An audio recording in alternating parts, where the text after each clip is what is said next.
매장이 다 시커멓게 돼 있고. 서울 도심의 호텔 지하 1층에서 불이 난 건 오늘 새벽 4시 50분. 이 불로 호텔 직원을 포함해 600여 명 전원이 긴급 대피하고 연기를 마신 58명은 병원으로 옮겨졌습니다. 그냥 그렇게 묻어버리세요. 그냥 신경 쓰고 싶지 않은 건 그냥 닫아버리세요. 아까워. 영경래 셰프님은 이런 부정적인 감정이 탁 올라오는 거는 어쨌든 좀 이거는 좀 꼴 보기 싫은 거야. 이 부정적인 감정을 빨리 눈앞에서 치워버리는 이런 면이 있으신 것 같아요. 약간 일시적인 약간 도피, 마음의 도피 이렇게라도 표현을 해볼 수가 있을 것 같은데요. 저는 중국 요리를 하고 있는 여경래라고 합니다. 반갑습니다. 안녕하세요. 저는 여경래 동생 여경옥입니다.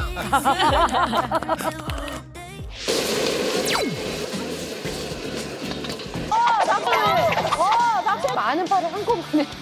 버섯을 볶아줬으면 닭고기를 넣고 자 이래서 바로 완성됐어요. 쌈 싸먹는 소리 하고 있네요.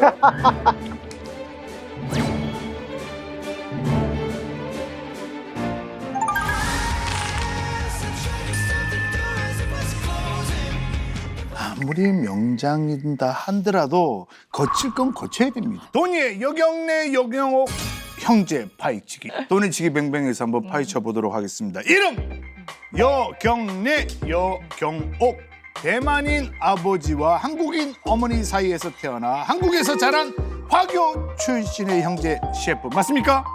네. 안 맞습니까? 맞습니다. 맞으시죠? 예. 자, 뭐 살아있는 중화 요리계의 전설적인 거목들이십니다.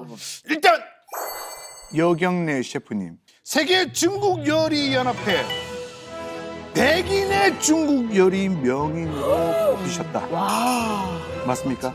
예, 그거는 이제 백인의 명인으로 뽑힌 게 아니라 백인 그중에 460명 정도의 요리 명인이 있는데 그중에 묻는 말씀만 대답하세요. 네, 알겠습니다. 네. 대단한 거다. 1,300명 중에 100명. 자, 그리고 여기서 끝이 아닙니다. 자, 요리 좀 한다는 집에서 냉장고에 하나씩 있는 감칠맛 치트키. 팬더 그려진 굴소스. 집에 엄청 많아 그거. 그 굴소스를 만드는 세계적인 기업에서 전 세계 최고 중에 최고의 셰프를 고문으로 영입한다는 사실이 알만한 요리 하신다는 분들 사이에서는 다 이렇게 전설적으로 내려오고 있습니다. 그런데 왜요? 바로 우리 여경래 셰프님이 그 자리를 18년째 고수하고 있다는 사실 진짜입니까? 그렇습니다. 저는 사실 중국 요리하는 사람들은 그 회사에 요리 고문이 된 데는 사문의 영광일 정도라고 생각하는데요. 네. 저 거의 한 20년 정도 다 된 것 같습니다. 대단한 거죠. 이거는 예. 야 팬더 소스 집에 없는 집 없을걸요? 맞아요. 네. 어머 세상에나. 제 동생 여경옥 셰프님 쓱 들어갑니다. 네. 1987, 1987년부터 무려 35년간 청와대 출장 대통령 직사를 담당하셨습니다. 맞습니까? 중간에 약간 몇 년간은 개인 사업하느라고 못했고. 네. 네, 맞습니다. 그리고 대박입니다. 24년간 S호텔 수석 셰프로 와우. 근무를 하셨고요. 와우. 예. 조리직으로는 업계 최초입니다. L 호텔 이사님. 진짜?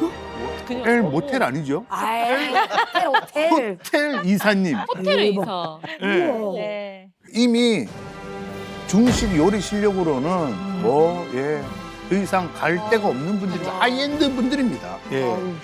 가장 자신 있는 요리를 하나 꼽으신다면 물론 다 잘하시겠지만 뭐 그냥 한 가지를 치면 탕수육 같은 거는 되게 자신 있는 것 같아요. 탕수육은 동생분보다 더 잘하시네요.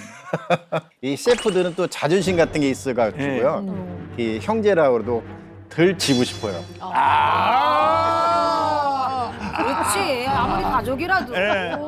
어떻습니까, 여경래 셰프님? 탕수육은 아무래도 형님이 더 잘하시나요? 아니 모차스 빼고 다 잘하는 것 같아요. 아니 모차스 빼고 다 잘하는 것 같아요.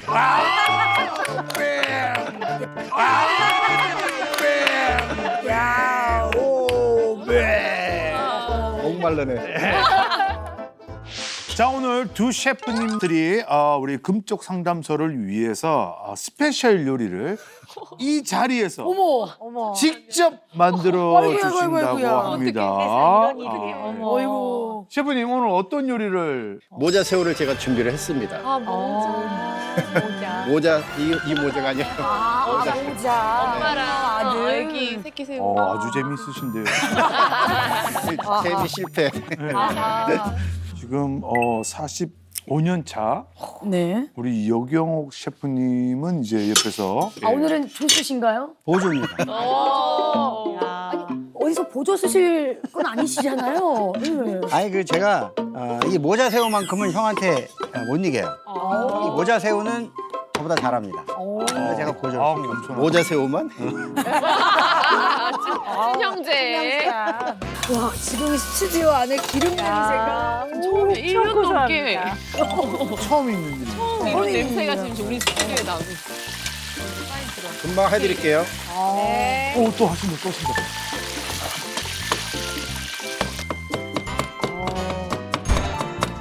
파기름 내려고 하시나 보다.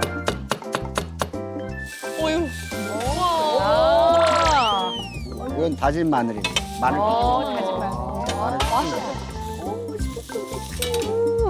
와, 야. 마늘이 다. 그러니까. 얼마나 맛있겠어요. 우와. 엄마 새우. 우와. 우리 두 셰프님께서 만들어주신 모자새우 와. 네, 한번 맛보시죠. 네. 먹겠습니다. 아, 냄새가. 네, 정말. 그러니까 한 입에 먹는 건가요? 아니면? 사실은 원래 잘라드려야 되는데 그냥 조금 약간 그냥 한 입 베서 드셔도 돼요.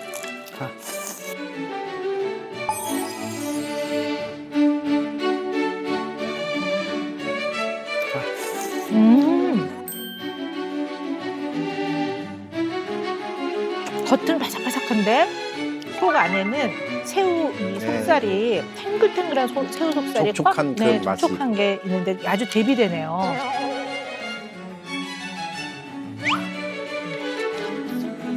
하나만 먹어봐서 잘 모르겠는데. 아우, 이거 세상에 너무 맛있네요. 역시 마시는 거는 또 좀 알아가지고요. 어머나. 금쪽 상담소 사상 최초로 형제 고객님들께서 이렇게 나와주셨습니다. 그래요? 근데 사실은 뭐 지금까지 봤을 때는 이렇게 불꽃이 살짝 튀깁니다면서도 약간 너무 웃상이시라고 해야 되나? 근데 윗입술이 너무 하트야. 두 분 다 완전 이렇게 웃는. 아니, 예, 입이 완전히 윗입술이 하트 모양이세요. 이렇게. 예. 그분께서 너무나 화나세요. 인상이 너무나 좋으시고 힘도 없어 보이시죠? 그렇죠. 두 셰프님들에 대한 그 제보 영상이 있어요. 네. 저희가 한번 제보야? 네. 네. 아, 보셨죠? 네. 제보가 네. 있습니다. 그 영상 저희가 준비했는데요. 함께 누구지? 보실까요? 이분은 여기네. 저는 여경래 셰프님과 여경옥 셰프님의 제자이고요. 지금은 중국 요리하고 있는 박은영입니다. 아, 박은영 셰프님. 네. 네. 아, 저분들의 고민이 도대체 뭔지. 절대 부정적인 생각을 안 하세요.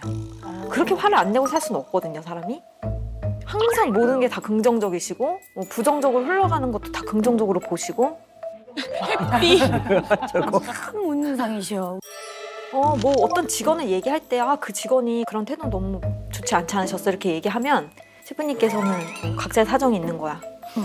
단골분이 계셨어요. 단골이 계시는데 좀 소위 말해서 약간 진상인 분이세요. 이렇게 뭐 요구하는 게 좀 까다로우시고 그래도 뭐 참아야지 이런 식으로 이제 아하. 그냥 그렇게 하시고 그냥 또 흘려보내세요. 그냥 그런 것들은 그냥 빨리 있는 게 산책이다라고 생각하시고 그러니까 이런 것도 있어요. 돈을 달라고 하셔야 되는데 달라고 못 하시고 아, 이게 무슨 돈이요? 일이야.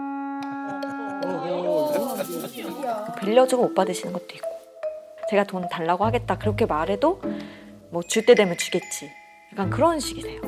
두 분이 도대체 어떤 생각을 갖고 계신지 궁금합니다. 너무 웃고만 계신다. 아이고. 바보 같아. 그렇게 굉장히 긍정적이지도 않는 것 같은데 또 긍정적이라고 얘기하네. 네. 사건 25시를 만드는구나. 아, 없는 사건을 만든다. 아니 뭘 긍정적인 걸 걱정을 하나요? 이렇게 생각하시는 분도 있겠지만 제자 셰프님이 제보하셨듯 두 분 다 굉장히 지나치게 좀 긍정적이라는 데는 동의하세요? 노력을 하죠. 네. 아 긍정적이려고. 그런 것 네. 같아요. 네. 저도 긍정적인 것 같기도 해요. 내 스스로도 그렇게 하려고 되게 많이 노력을 했던 것 같아요. 상당히 내성적이었고 약간 완벽주의였었어요. 무슨 일을 하더라도 누구한테 싫은 소리 듣지 않으려고 했었어요. 그렇기 때문에 몇 가지 계기가 있는데 그때 이제 호텔에서 일을 하면 맨날 그 서비스 교육 같은 거 많이 배우잖아요. 그래서 그 항공사 스튜디오스 팀장님이 오셔가지고 그런 교육을 하는 거예요. 그럼 우리는 조리사들이니까 자기네는 하루에 거울을 보고 100번씩 웃는 연습을 해. 웃는. 저는 뒤에 앉아서 교육받아서 미쳤냐? 상당히 그런 부정적이고 약간 그 반항적이었었죠. 그런 얘기를 들었다고 생각했던 어느 날 한 몇 년 정도 지난 어느 날 화장실에 거울 봤는데 그때 처음으로 나온 말이 헐이에요.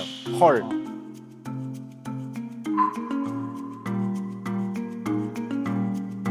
너무 깜짝 놀래. 저렇게 더러운 얼굴로 세상을 살고 있었구나 하는 충격을 받은 거죠. 갑작스럽게 본 거울의 모습 한 번으로. 그래서 뭔가 하나의 계기인데 뭔가 나를 바꿔야지 될 것 같다는 생각에 80년도, 90년도 때만 해도 서울역 앞에서 대기업 신입사원들은 그래서 나는 할 수 있다 이렇게 하는 그런 거를 보고 이 사람들 앞에서 이렇게 한번 크게 웃어 보는 게 소원이었었는데 생각을 했죠. 이 정도는 할 수 있겠다 했는데 의외로 되게 쉽지가 않더라고요. 사람 지하철 타고 가는데 사람들이 어렵죠. 많은 데서 그럼 뭐 미친 놈인가 이렇게 할 수 있는 남의 눈도 의식을 해야 하는 건 분명하니까. 근데 첫날 여기까지 까지 나왔지만 이게 안 되고 이틀날까지 안 됐던 것 같아요. 스스로 좀 실망했지만 그래도 나는 I can do it. 나는 할 수 있어. 3일째 되는 날 드디어 이렇게 사람들 말해서 드디어 기회가 온 것 같다고 이 하하하 6글자였다고 생각하는데 하하하 그래갖고 그런 식으로 해갖고 한 3년 정도 그렇게 했던 것 같아요. 한 3년 정도 그렇게 했던 것 같아요. 지하철에서요? 지하철뿐 아니라 다른 데서도 이래다 말라고 갑자기 하하 그런 그때는 주방장이 아니고 주방장이 좀 미쳤냐. 별명이 그때는 또라이였었어요. 그래서 이제 진짜 확실하게 또라이라는 별명도 들었던 것 같고. 형도 그 되게 긍정적이려고 노력 많이 해요. 어느 정도 하지만 옛날에 야 나는 저한테 편안하게 좋은 꿈 꾸고 싶어서 마무리 되게 잘하고 싶으니까 뭐 요구르트를 먹고 자든가 사탕을 물고 자 막 이래. 이게 단 거를 먹으면 굉장히 기분이 좋다는 거야. 그 기분 좋은 거를 잠들 때 잠들기 직전에 먹으면 그걸 유지하고 싶다. 끝까지 안 먹어서 다행이죠. 당뇨 걸렸으니까. 네. 다 썩을 뻔했네요. 네. 그 정도로 그런 거를 뭔가 이렇게 긍정적인 방향으로 흐름을 가져가려고 네. 많이 했던 거 같아요. 그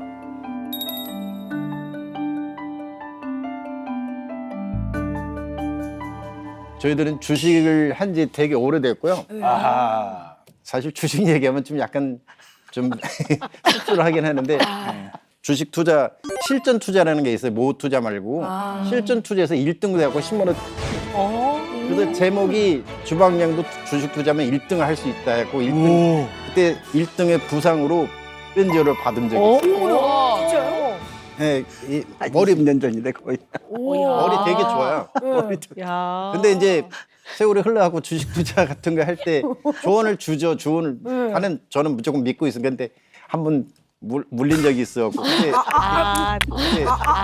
근데 동생분이 주신 그 네, 정보로. 그래서 내가 얘기를 해가 내가 그런 식으로 얘기를 했는데 아유야. 뭐 야 이게 동생분이 이렇게 땀 흘릴 정도면 크게 물리시고 야, 크게 물리신다. 쉽지 않은 일인데. 근데 사실 원래 이런 얘기도 잘 안 하는 편이죠. 왜냐면 하게 되면 그 안 좋았던 것 부정적인 요소들이 내 주변에 있으니까 그런 거를 자꾸 이제 잊으려고 하는 건데 근데 그래도 그게 결국은 잊혀지지 않잖아요. 잊혀지진 않죠. 근데 아 그때도 그러면 크게 싸움 없이 그냥 허허허 이렇게 넘기셨어요? 그걸로 싸맬 일은 아니라고 생각. 왜냐면 그건 다 내 책임 하에서 하는 그런 부분이라고 생각하는 거니까 그거는 절대적이지 않을까 생각해요. 근데 그때는 그러면 우리 동생분도 그때 주식 좀 물리셨어요? 그렇죠. 그러면 형제가 뭐 깔끔하게. 깔끔하게 물렸으면. 그리고 나도 네. 그 한참 물리고 형이 또 뭐 좋은 일 생겨가지고 네. 또 용돈 또 500만 원 주고 그랬어요 저한테. 그리고 나 이거밖에 없다 이거 써라 그러고 딱. 네. 그나마 아이 뭐 하시나요? 하나죠. 그런 걸로는 절대 안 나세요. 역시 경지에 오르신 분들은 거의 뭐 이거 잠깐만. 약간 그런 느낌이 좀 나지 않습니까? 제 지금 눈이 잘못 보면 세 분이 왜 구름 위에 앉아 있는 것 같잖아. 약간 그런 느낌이죠. 그러니까 허허허허 우리는 신선 같은 느낌으로 벌써 뭔가가 진짜 이렇게 경지에 오르신 분들이라는 느낌이 확 듭니다. 두 분이 우와. 형제가 너무 좋으시니까 두 분 서로 의견이 달라서 다투거나 그래. 서운했던 일은 없지 없으세요? 없지. 의견 충돌 나는 거는 저희들이 이제 다들 나이 먹고 둘이 식당을 하는데 다 잘 됐어요. 왜냐면 둘 다 호텔 주방장 출신이고 오. 네. 하다 보니까 가게도 꽤 많이 했거든요. 여러 개 했는데 오래되다 보니까 이제 그 보이지 않는 자존심들이 생기기 시작하는 거죠. 왜냐면 처음에는 두 분 사이에 왜냐면 없는데. 이래서 양쪽 얘기 들어봐야 돼. 그러세요. 왜냐면 처음에는 장사가 안 되는 곳은 나는 좀 빨리 정리를 하고 싶고 그래도 동생은 계속 잘 될 거야 잘 될 거야 그러다가 이제 어느 날 갈라지자 형제 갈라지는데 시간이 한 2, 3년, 3, 4년 정도 지난 후에 이건 되게 미스테이크다. 왜냐면 둘이 아무리 갈등적인 요소가 있고 한다 치더라도 둘이 있으면 되게 시너지가 많았었는데 그때는 살면서 처음으로 느낀 그런 부분이 있었던 것 같아요. 그래서 그때 한번 헤어지고 약간 그런 갈등적인 싸움만 조금 이제, 싸움만. 네, 분리를 갈등이었어. 하시는 난 몰랐어. 확실히 두 분 다 좀 금방 있는 건지 긍정적인 건지. 아니 어차피 사업하다 보면 의견이 다르잖아요. 그래서 나는 하고 싶고 형은 하지 말고 그러면 우리가 꽤 오래 했으니까 같이 한번 각자 하는 것도 괜찮다. 그래갖고 이제 했는데 형이 대부분 다 양보했어요 저한테. 네. 늘 그렇듯이 양보해가지고 그냥 네. 그래서 그렇게 했죠. 꼭 어렸을 때부터 지금 죽이 잘 맞는 거는 내가 잘못하면 어머니가 이제 종아리 걷어갖고 막 때리거든요. 그러면 동생이 막 울면서 형이 잘못한 거는 자기가 잘못 보피는 거라고 자기도 맞고 그렇대. 잘못 보피는 거라고 자기도 맞고 그렇대. 친한 형제.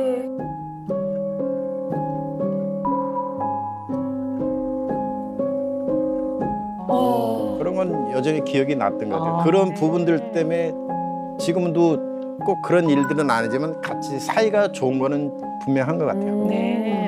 그러시군요. 갑자기 옛날 생각이 나는데요. 눈물 날라. 네. 어머니가 더 이상 못 때리시잖아요. 마음이 아프시니까. 그런 거 옛날 생각났어요. 들으시면서 우리 박사님도 갑자기 네. 네.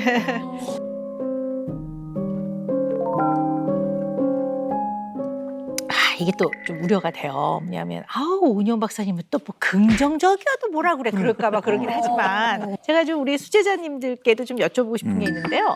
긍정을 뭐라고 생각하시나요? 부정적이지 않은 거죠. 잘 피해가시네요. 잘 피해가셔. 전 여기까지입니다. 근데 우리가 참 어렸을 때부터 그런 얘기 많이 하잖아요. 긍정적이어야 한다. 뭐든지 안 좋은 상황에서도 좋게 생각해야 된다.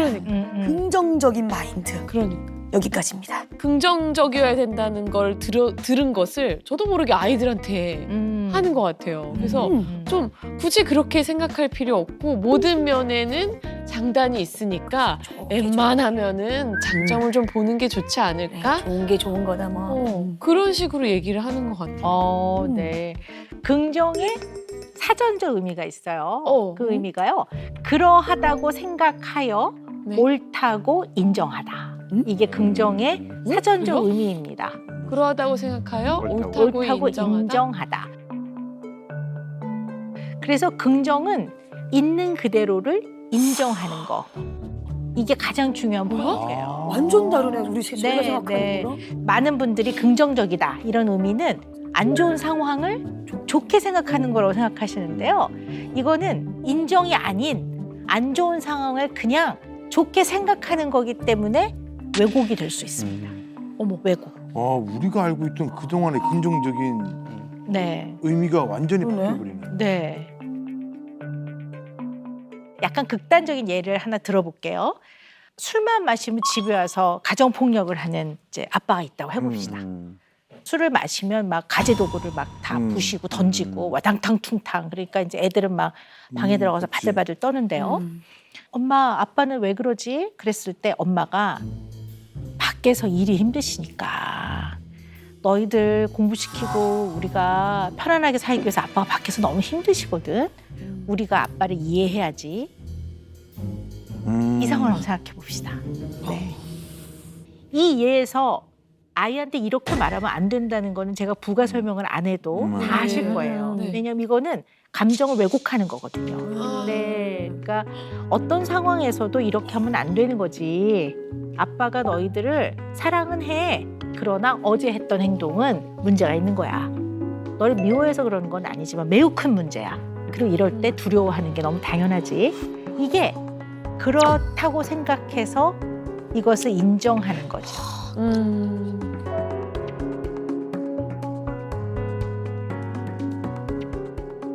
만약에 이제 이 컵 안에 차가 반 정도 있을 때 담겨 있을 때, 차가 반이나 남았네. 와, 반밖에 없네. 이거는 같은 상황을 바라보는데 굉장히 관점이 다르죠. 네. 그러니까 긍정적인 건 좋습니다. 그런데 약간 어떤 느낌이 드냐면 약간 지나치게 긍정적이어서 어떤 상황을 빨리 그냥 매듭을 짓고 흘려버리려는 네, 맞아요.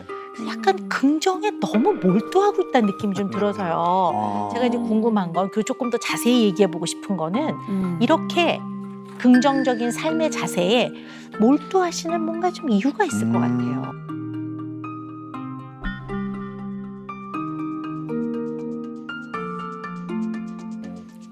제가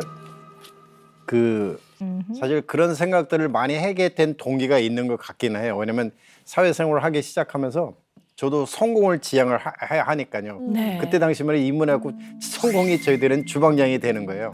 뭐 그런 것처럼 부정적인 생각은 성공할 수 없다, 이게 대립이 된다고 생각했거든요. 그렇기 때문에 모든 사고방식이나 그러한 것들은 그런 동기가 분명히 있었던 것 같아요. 그러면 사람이 살다가 보면 별일을 다 겪는 게 인생인데, 그리고 어떤 상황에서는 화도 나고 부정적 감정도 드는데요. 그럴 때 안 돼. 부정적인 생각이 드는 건 이건 그 성공으로 가는 길을 가로막는 거야. 난 안 돼. 난 긍정으로 생각을 해야 돼. 이런 적도 있으세요?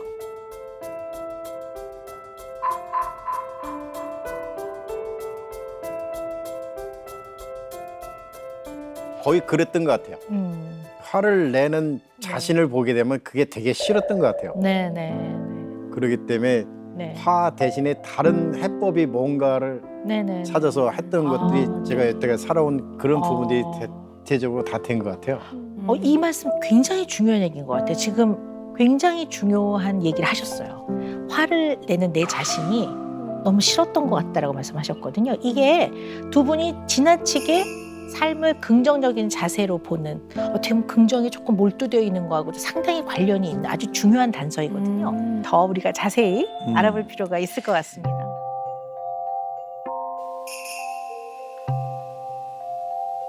설 연휴가 딱 끝나고 직원들이 이제 아침에 출근했는데 완전 호텔 난리가 나 있었어요.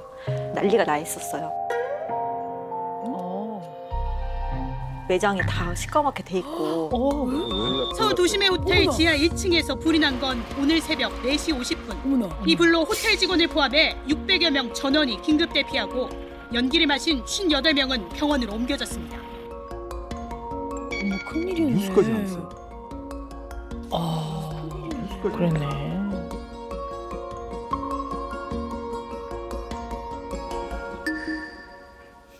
그럼요. 네. 어머. 왜? 그게 한두 푼이 아니잖아요. 그러면 이제 좀 리스트를 작성을 해서 받을 수 있는 건 좀 받고 하셨으면 좋겠는데 그냥 그렇게 묻어버리세요. 그냥 신경 쓰고 싶지 않은 건 그냥 닫아버리세요. 아우 아까워. 하세요. 계속 하세요. 되게 자주 하세요. 그때 그 미련이 일에. 있으시다는 거네. 그러니까 아예 신경을 안 쓰시는 건 아니라는 거라는 거예요. 제 생각엔. 왜 그렇게 가둬두고 사시는지. 그리고 그게 진짜 불편함이 없으신지. 그런 게 좀 궁금해요. 야. 야. 인명 피해는 그 호텔 아, 자체는 다행히 이면 피해는 없었어요. 너무 다행이네요. 너무 다행이네요. 네. 그래도 사실 그 자영업을 하시는 입장에서는 위기 아닙니까? 그렇죠. 네. 거의. 아니 그 1억 원 어치를 어떻게 100만 원에 그러니까요. 넘겨요? 네. 너무 돈 아까운데. 근데 사실 좀 속으로는 눈물을 좀 머금 거나 마찬가지예요. 이게 네. 좀 터무니없는 상황, 예, 터무니없는 상황인데 그 부분에 대한 것들을 이제 생각하죠. 어차피 기정사실화 됐으면은 저거를 머릿속에 혹은 염두에 계속 갖고 있게 되면 당연히 스트레스적인 그런 측면이 있을 거니까 긍정이라면 좋은데 부정적인 그런 네. 요소다 보니까 생각했던 거예요. 박은영 셰프님 지금 인터뷰하는 거 보면 그 얘기를 계속 하신다고. 아니, 근데 예. 남았다는 거잖아요. 네. 지금 상처가. 그렇죠. 근데 계속 하신대요. 알고 보니까 내가 좀 버릇처럼 되긴 했는데 네. 그렇게라도 조금은 해갖고 이제 조금 큰 거를 작게 이렇게 점점 없어지게 하는 그런 과정이 있지 않을까 그럼요. 생각해요. 네. 제가 보니까요. 그 모든 상황이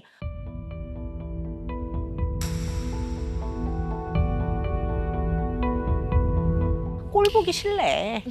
꼴 보기 싫래. 그러니까 그래서 이 요새는- 꼴 보기 싫었던 거네. 네, 맞습니다. 네, 꼴 보기 싫은 걸 빨리 내 눈에서 치워버려갖고 맞아요. 내 마음에 좀 내가 덜 힘들려고 한 거니까 그렇긴 하지만 너무 경제적으로는 좀 현실이 상하지. 너무 속상한 거죠. 아니 150분의 1이 그러니까. 네, 그건 그러네요. 선생님이 또 얘기하니까 또 생각나니까. 아이고 세상에 지금 아유, 네. 아, 좀 거의 작아졌는데. 아이고. 작아졌는데 지금. 네.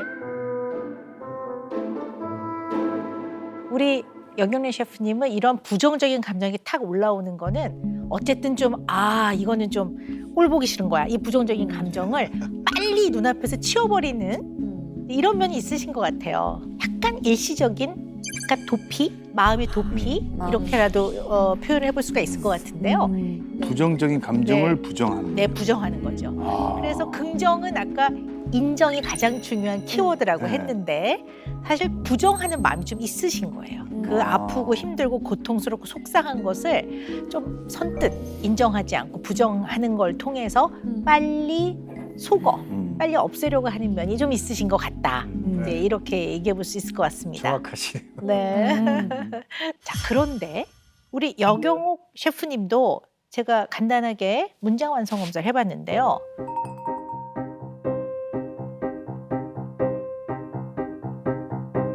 어리석게도 내가 두려워하는 것은 생각 안 남. 다른 친구들이 모르는 나만의 두려움은 나도 모름. 무슨 일을 해서든 잊고 싶은 것은 별로 없음. 내가 저지른 가장 큰 잘못은 생각 안 남.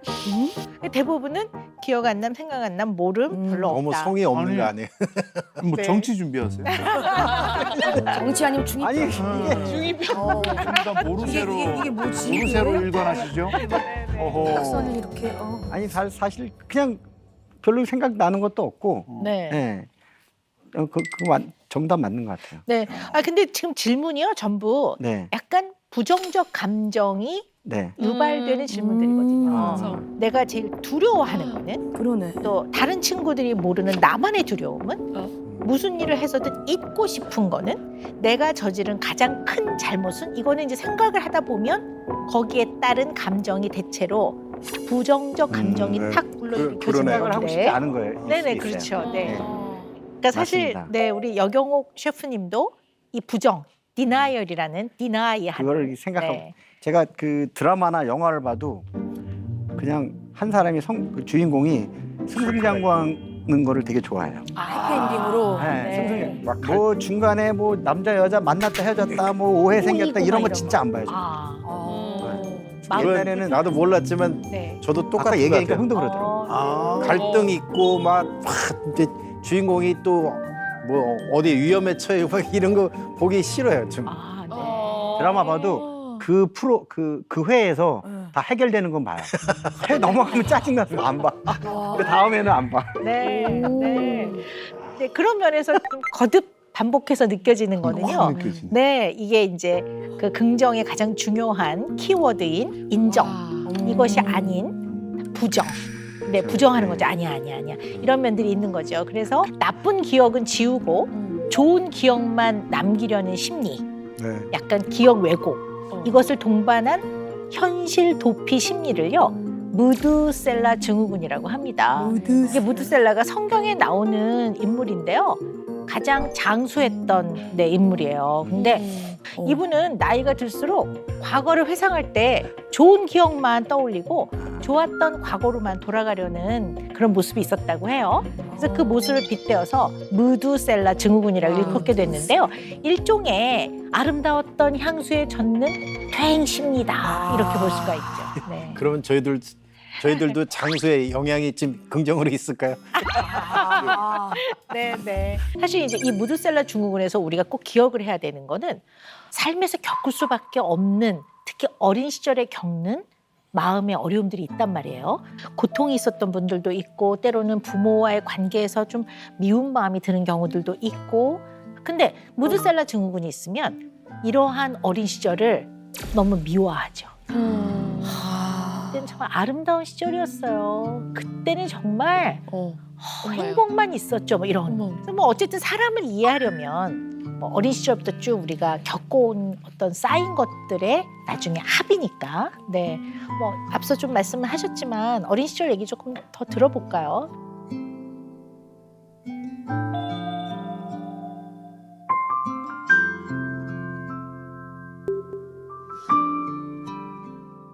이제 저희들이 어릴 때 극빈자라고 극빈자 네, 가족이었거든요. 네. 어머니가 그런 걸 신청했고 이제 되게 가난하게 살았던 네. 거 그런 느낌은 분명히 있고요. 부친이 되게 일찍 돌아가셔가지고 제가 이제 6살 나이, 동생은 3살 나이, 3살 차이니까 그때 돌아가셨기 때문에 어릴 때 숫기가 너무 없었던 것 같아요. 그리고 홀어머니다 보니까 근데 어머니가 저희들 또 어렵게 키우고 했었으니까 어머니가 옛날에 집에서 장사를 할 때 왕대포를 팔았어요. 막걸리 네. 한 잔씩. 그래서 학교 갔다 오면 먹을 게 없으니까 우리 왕대포에다가 막걸리 퍼가지고 네. 설탕 넣고 먹었던 기억나. 이거 왜 이렇게 맛있지? 네. 그랬던 기억도 나는 것 같고. 중고등학교는 어쨌든 거의 사립이라서 그 네네. 학비를 또 내야 돼요. 근데 우리는 학비를 낼 수가 없기 때문에 그러면 학비를 못 내면 연탄값인가? 잡비 같은 걸 그런 내야 되거든요. 네네. 근데 그것도 잘 못 내니까 중학교 1학년을 들어갔는데 하복을 입어야 될 때가 됐거든요. 하복을 입어야 되는데 이제 어머니가 돈을 줘야지 하복을 사는데 돈이 없으니까 이제 옷을 안 입고 그냥 사복을 입고 갔죠. 중학교인데 다 교복이 있는데. 그 이제 선생님이 알아보니까는 그 동창 친구들이 알아보니까 가난하니까 선생님이 우리 반에서 돈을 모았던 것 같아요. 모아가지고 돈 모은 걸로 사가지고 여름 하복을 갈아입고 집에 갈 때 엄마한테 철없지만 자랑을 했던 그런 느낌이 있어갖고 그 항상 되게 어려웠던 그런 것들이 되게 많이 기억나요. 네. 저도 생각해보면 안 좋았던 게 비 오는 걸 되게 안 좋아했거든요. 네. 40대까지. 아, 비 오는 날이요? 왜요? 비 오면 맨날 그 물에 잠기고 위에서 물 떨어지고 아래 물 잠기고 집이- 그러니까. 집이 물이 새는구나. 물이 지붕에서. 대역군데 다 새고 조금만 더우면 그 아궁이에서 물이 이렇게 올라오고 막 그러니까 네네. 그 기억이 되게 안 좋아요. 그래서 비 오는 날 되게 안 좋아했어요. 네네. 그냥 한 40대 정도 되고 나서 먹고 살만하니까 이제 비셀리는 비 오면 커피 한 잔 마시면 되겠네. 그렇게 생각해요. 근데 진짜 선생님 말씀대로 네. 되게 예쁘게만 기억하시려고 하시는 것 같네요. 네, 실제로 굉장히 어려웠을 네, 것 네. 같은데. 가끔은 그 멋있는 남자 어르신 지나가면 와 저분이 나타나서 내가 네 아빠다 그런 거 아닌가 아, 그런 생각도 했었죠. 네. 네, 저는. 있었어요. 판타지가 있었네요. 네, 어느 그래. 날 이렇게 맞아요. 나타나지 어릴 때는. 않을까 하는 그런. 어느 날 갑자기 누가 이렇게 나타날 것 같은 너도 비슷한 환상이 있었구나. 그런 생각은 좀 있었던 것 같아요. 네. 그 아버지는 좀 원래 어떤 분이셨는지 기억이 좀 나시나요? 이제 거의 어머니께서 말씀하신 그런 걸로만 저기 했는데 저를 처음에 낳았었을 때는 온 동네 자기 혼자만 당시 혼자만 아들이 있는 거 마냥 항상 이렇게 안고 다녔다 하고요. 네. 한 번도 어머니하고 언성 높이고 싸맨 적이 없다 하시고 그런 부분들을 되게 인지하시고 그래 잘 웃는다 하니까 어느 날 저도 보니까 잘 웃는 편이라서 이거는 아버지의 유전자도 되게 많이 받은 것 같고 엄마의 유전자도 되게 많이 받은 것 같고 미안하다 내가 좀 더 많이 가졌어. 그 부분들이 좀 아버지에 대한 기억은 그런 것이 있고 어릴 때 아버지에 대한 추억, 기억 같은 거는 이제 산에 갔는데 물 먹고 싶은데 물을 못 먹는데 아버지가 딱 마셔보더니 이거는 흐르는 물인데 그거 마셔도 된다고 그 물을 마시던 그런 기억이 나요. 네. 아버지에 대한 기억은 단말마적인 그런 추억이지만 다 좋은 느낌들 그다음에 듣는 얘기도 그런 것이었기 때문에 아버지의 유전자를 내가 많이 갖고 있구나 하는 그런. 근데 어떻게 아버님은 돌아가시게 되셨어요? 교통사고 났고요. 근데 그때 12월 달에 집에서 아버지가 어머니한테 극장 가자고 영화 보러 가자고 그래서 영화를 본다고 했는데 겨울이니까 이제 어머니는 저를 안고 있고 아버지가 이제 버스였으니까 미니버스 같은 것들. 그래서 아버지가 어머니하고 저를 이제 차에 태우고 건너편에 짐이 있으니까 가서 이제 아버지가 길 건너는 걸 제가 봤거든요. 봤는데 좀 이따 차가 와서 꽝 부딪히는 거 봤어요. 그래서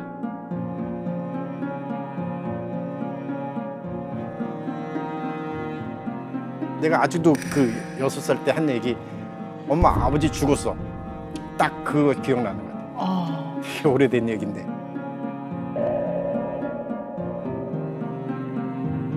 그 장면을 직접 목격을 하셨군요. 저 혼자만 봤죠. 그러셨군요. 그 다음에는 기억이 이제 다 이제 없어지고 아주 오래된 일이죠. 네. 그랬군요.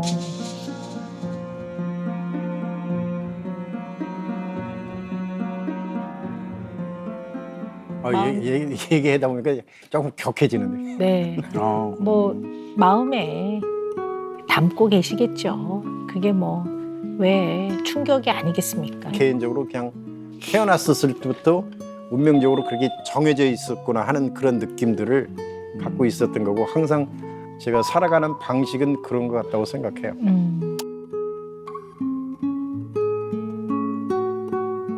아버지가 없는 대신에 내가 이 집의 가장으로 잘 인도해야 한다고 생각하는 건 분명히 했던 것 같고요. 우리 집안을 이끌어 나갈 사람이 나밖에 없다고 생각했죠. 네. 어머님과 동생을 내가 먹여 살려야 된다. 네, 그렇죠. 네, 네.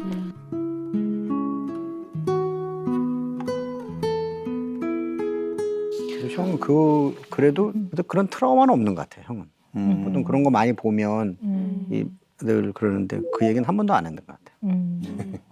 우리 여경래 셰프님은 어릴 때 정말 이거는 내가 정말 너무 마음이 좀 힘들었다, 잊어버리고 싶다. 그런 기억이 혹시 있다면 어떤 게 좀 있을까요?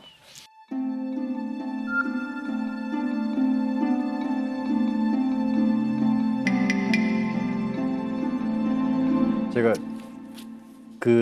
사실 이제 환경적인 요소하고 되게 상관이 많은 것 같고요. 아까 말씀드린 어머니가 저희들 또 어렵게 키우고 했었으니까 그다음에 또 중학교를 졸업한 후에 어머니가 갑자기 이 정도까지는 내가 공부를 시켜주고 그 다음에는 내가 못하니까 너는 기술을 배워라 이렇게 말씀하셨어요. 그래서 그러다가 이제 한 일주일 정도 지나면 서울에서 왕서방 아저씨 올 테니까 따라가라고.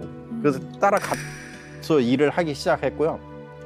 그때 당시에는 무조건 당연히 불만투성이했던 것 중에 하나가 고등학교도 다니고 싶고 한 일주일 동안 울었던 것 같아요. 네, 왜 안 그랬겠습니까? 네. 그러다 보니까는 울었던 그런 기억은 아직도 뇌리 속에 있는 것 같고요. 이런 악의 구렁텅이 악은 아닌데 이런 구렁텅이에서 나를 꺼내줄 사람이 이 세상에 아무도 없다는 걸 느꼈죠. 네, 그랬군요.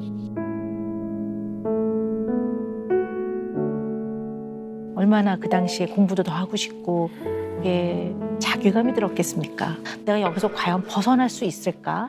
나의 삶에서 어린 나이지만 그때 네. 그런 생각 했던 것 같아요. 네, 벗어날 수 있어 이런 생각을 하셨을 것 같아요. 그 굉장한 무력감과 좌절감, 절망감 같은 게 있었을 거라고 그래서 보는데요. 아까 부렁통이라고 아, 네, 말씀한 그게 게 이제 바로 그런 개념이었던 것 같아요. 네네네. 그 표현을 그렇게 하셨던 거네요. 갑자기 슬프네. 혼자 얘기해 보니까. 네. 저는 형보다 쉬웠어요. 왜냐면 형이 먼저 설레를 갔으니까 저는 그거에 대해서 뭐 울건 나 형도 우는 줄 몰랐어. 울 줄 알았으면 되게 토닥여줬지.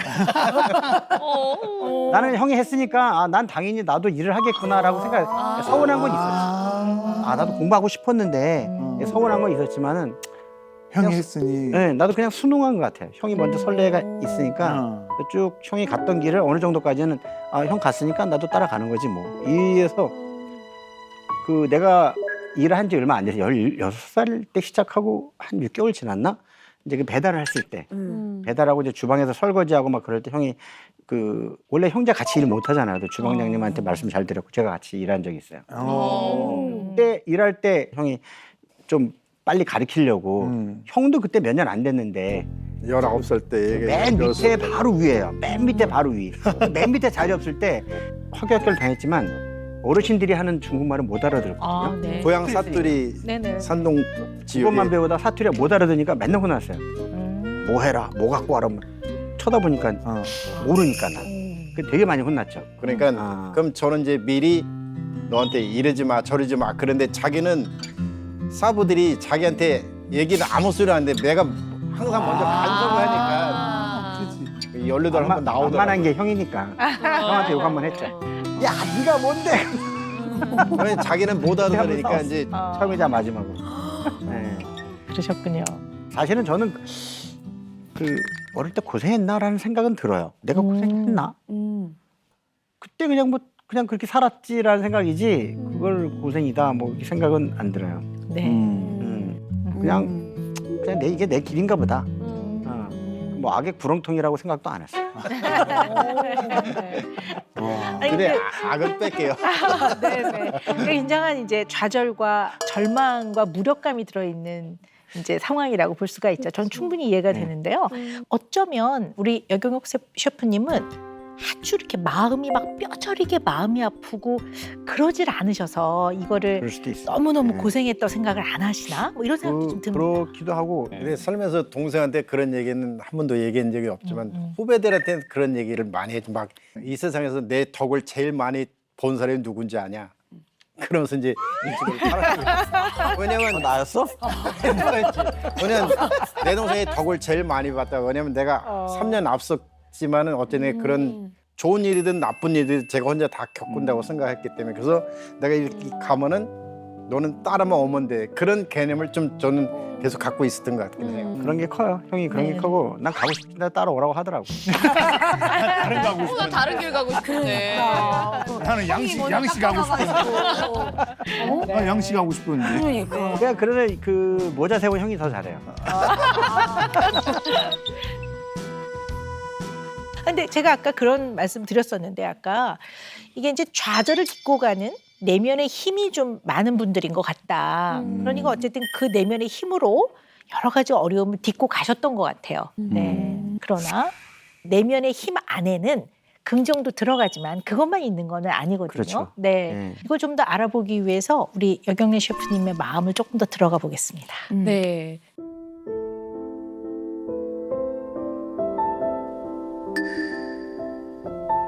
책임감이 엄청 강하시죠. 그게 본인 이제 가족들뿐만 아니고 주변에 있는 후배들, 나랑 같이 일했던 직원들 모두에게 대한 책임감이 너무 강하세요. 나하고 연이 맺었던 모든 사람들에게 좀 계속 책임감을 느끼시는 것 같아요. 이제 호텔이 불이 나서 이렇게 문을 닫고 이제 새로운 데서 오픈을 할 때도 그때 같이 나왔던 직원들을 다 데리고 오거나 어디에다 이렇게 채용을 해줘야 된다는 그런 압박감도 좀 심하셨던 것 같아요. 그러니까 제가 보는 셰프님은 기대어 본 적이 없는 사람인 것 같아요. 누구한테도 기대어 본 적이 없는 사람인 것 같아요. 누구한테도. 그래서 항상 셰프님 보면은 식사를 주방에서 서서 드시거든요. 서서 드시고 또 항상 잠을 못 주무세요. 잠을 못 잤어라는 말을 자주 하시니까요. 그렇기도 하고 아파도 병원에 안 가시고 갈비뼈가 약간 부서졌나 뭐 이렇게 금이 가셔서 막 기침하실 때도 막 윽소리 나시고 이러시길래 병원을 가시라고 해도 그냥 이렇게 하다 나았는다 그러고 약도 잘 안 드시고 그냥 항상 누군가한테 챙겨주기를 많이 하셨지 본인을 막 돌보거나 그러시지를 못하시는 것 같아요.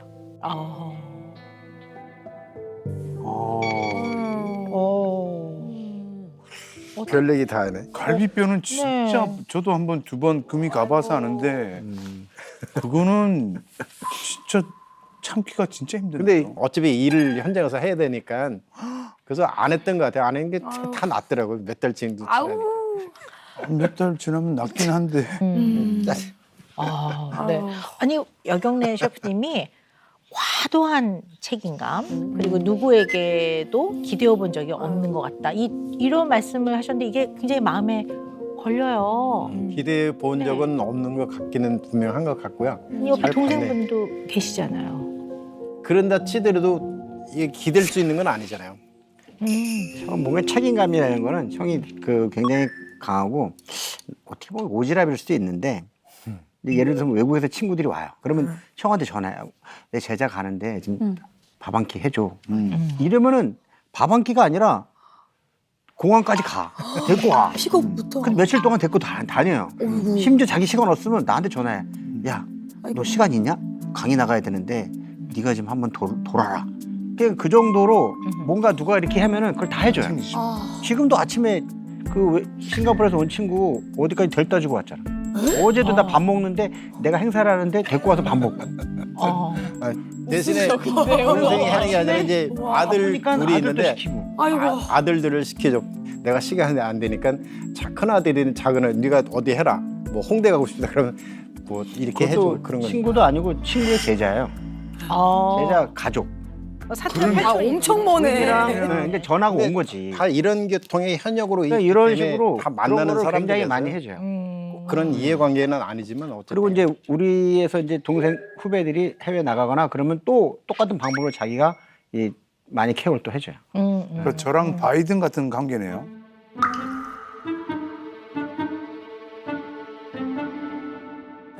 전혀 모르는 사이인데. 완전 네, 전혀 모르는 사이인데 이렇게 지인의 지인분이고 하니까 이렇게 케어를 해주시는 거네요.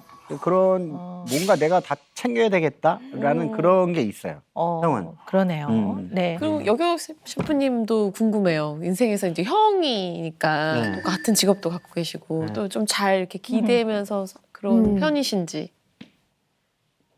기대진 않는 것 같아요. 이게 뭐 어떻게 기대는 건지 모르겠지만 각자 도생해죠. 각자 이제 서로 의지는 하죠. 왜냐면 내가 어려운 거 있으면 의논도 하고 그러니까. 사실은 굉장히 의지가 되면서 늘 옆에 있으니까 이게 기대는 벽이라고 생각조차를 하지 않아요. 어떻게 보면 그냥 형이니까 형이니까 늘 있으니까 뭐.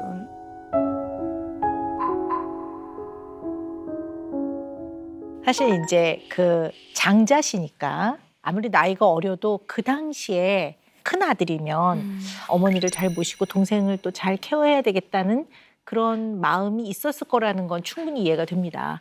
근데 우리 여경래 셰프님은 그걸 넘어서서 사돈의 팔촌가, 네, 바이든에 이르기까지를 다 지금 과도한 책임감으로 막중한 책임감을 다 돌보고 계시거든요. 이건 왜 그럴까 하는 걸 이해해봐야 됩니다. 제가 좀 한번 해석을 해보겠습니다. 우리 여경래 셰프님의 사람을 대하는 주변 사람을 챙기는 그리고 과도한 책임감으로 직원들이나 제자들을 다 챙기는 모습들은 대형의 모습이에요. 대형. 그러니까 이게 왜 무협지에서 보면 따그인가요? 따그가 아니라 따그. 물론 이제 동생에게는 상징적으로는 아버지 역할 결국 잘 보살피고 가족을 동생을 케어하는 이제 그런 마음을 가지셨겠지만 주변 사람들한테는 아주 대형의 모습이었거든요. 큰 형님. 한번 우리 여경래 셰프님과 여경옥 셰프님의 어린 시절 한번 생각을 해보자고요. 사실 어린 시절에 주어져 있는 여러 가지 상황들은 특히 어려움들은 어린아이의 책임은 일도 없는 겁니다. 어린아이가 자기가 자초한 일들이 아니거든요. 그러니까 이런 것들은 지금 어른이 돼서는 이해하지만 그 당시 어린 시절에는 다른 어려움들이 많았을 거예요. 아까 말씀하셨다시피 경제적으로는 극빈자였고 네. 그다음에 여러 가지 법적 제도적인 어려움들, 주변의 편견. 그리고 아버지는 또 일찍 돌아가셨어요. 그러니 또 거기서 오는 아버지의 부재와 여러 가지 이유로 학업을 계속 못하게 되는 여러 가지 그 어려움들, 본인이 선택한 게 아니란 말이에요. 이런 걸 다 합쳐지면 그 상황 자체가 한 인간, 나라는 입장에서 봤을 때는 근원적인 수치심이 드는 거죠. 내가 이런 상태구나. 이 수치심을 없애려면 내가 성공해야 되는데, 내가 좋은 사람으로 살아야 되는데, 이런 생각을 하셨을 거란 말이에요. 맞네요. 네, 그러니까 좋은 사람이 되기 위해서는 일적으로는 성공을 해야 되고 인간적으로는 대형이 돼야죠. 그러니까 주변 사람들을 다 챙기고 어려운 상황일수록 더 담대하고 작은 거에 연연하지 않고 그건 절대 맞는 것 같아요. 네, 그런 마음, 벌거벗은 것 같은 그런 아주 부정적인 화라는 감정을 확 내지 않는 이해심이 많은 사람으로 내 자신이 존재해야 나는 좀 좋은 사람인 거죠. 그래야지만 그 어릴 때 상황 때문에 느꼈던 근원적인 수치심이 안 건드려지는 거죠. 결국 우리 여경래 셰프님은 존경받는 사람이 되고 싶었던 것 같아요. 네, 그런 것도 있지. 셰프로서 셰프님 오늘 맛있었어요. 이걸로는 이게 다 채워지지 않죠. 그걸 넘어서서 존경받는 사람이 되고 싶으셨던 것 같아요. 그래서 대회에 나가서 수상을 하시고 제자들을 육성하고 제자들을 또 케어하고 또 직업 이름을 또 다 아름아름을 해서 다 또 집어넣고 어렵다는 사람들은 다 도와주고 이런 게 존경받는 사람으로 살고자 하는 그 어떤 염원, 그거는 출발 자체가 굉장히 어려웠던 시절에 겪었던 마음의 어려움, 어떻게 보면 약간 승화시킨 거라고 볼 수 있어요. 왜냐하면 그런 아주 비통하고 처절한 어린 시절을 좀 더 나은 쪽으로 가시려고 하는 이런 마음이 아주 많으셨던 것 같아요. 제가 오늘 쭉 들어보니까.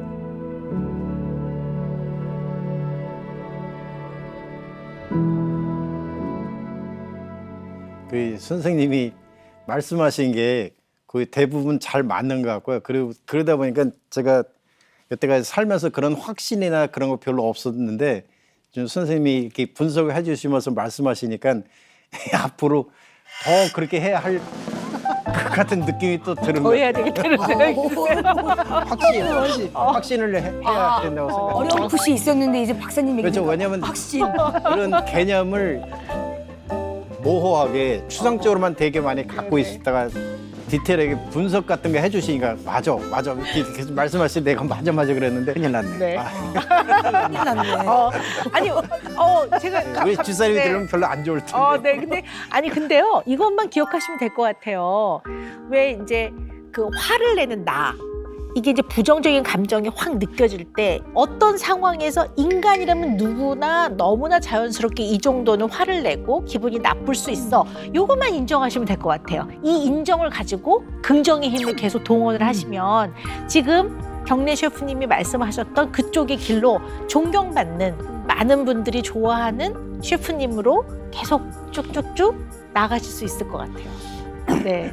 아니 네. 근데 왜 여경옥 셰프님은 네. 좀 같은 환경인데 상대적으로 조금 좀 그 다르신 느낌이 것 좀 같아요. 다르거든요. 그렇죠. 좀 형이라서 다르죠. 다른 거 아닐까요? 형 동생이라서. 그렇죠. 그런가? 그런 것 같아요. 동생은 책임감이나 이런 게 네. 확실히 좀 적지 않나 싶어요. 네. 형이 온몸으로 다 받은 거죠.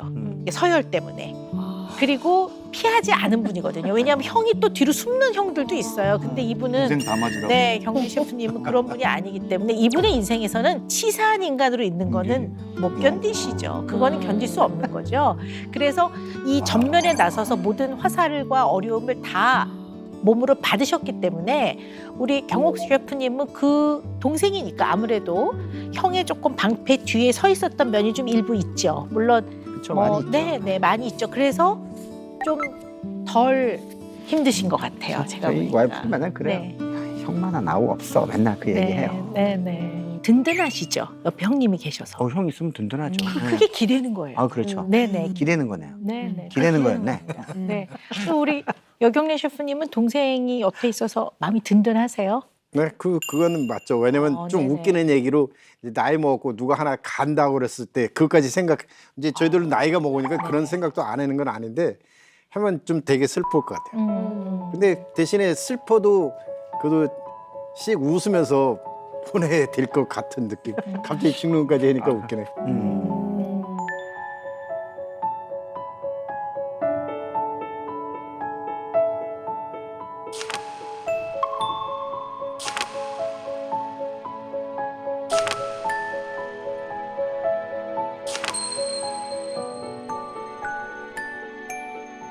오늘 이렇게 두 분, 여경래, 여경옥 셰프님, 이 두 분은 정말 자수성가를 하신 인물들이세요.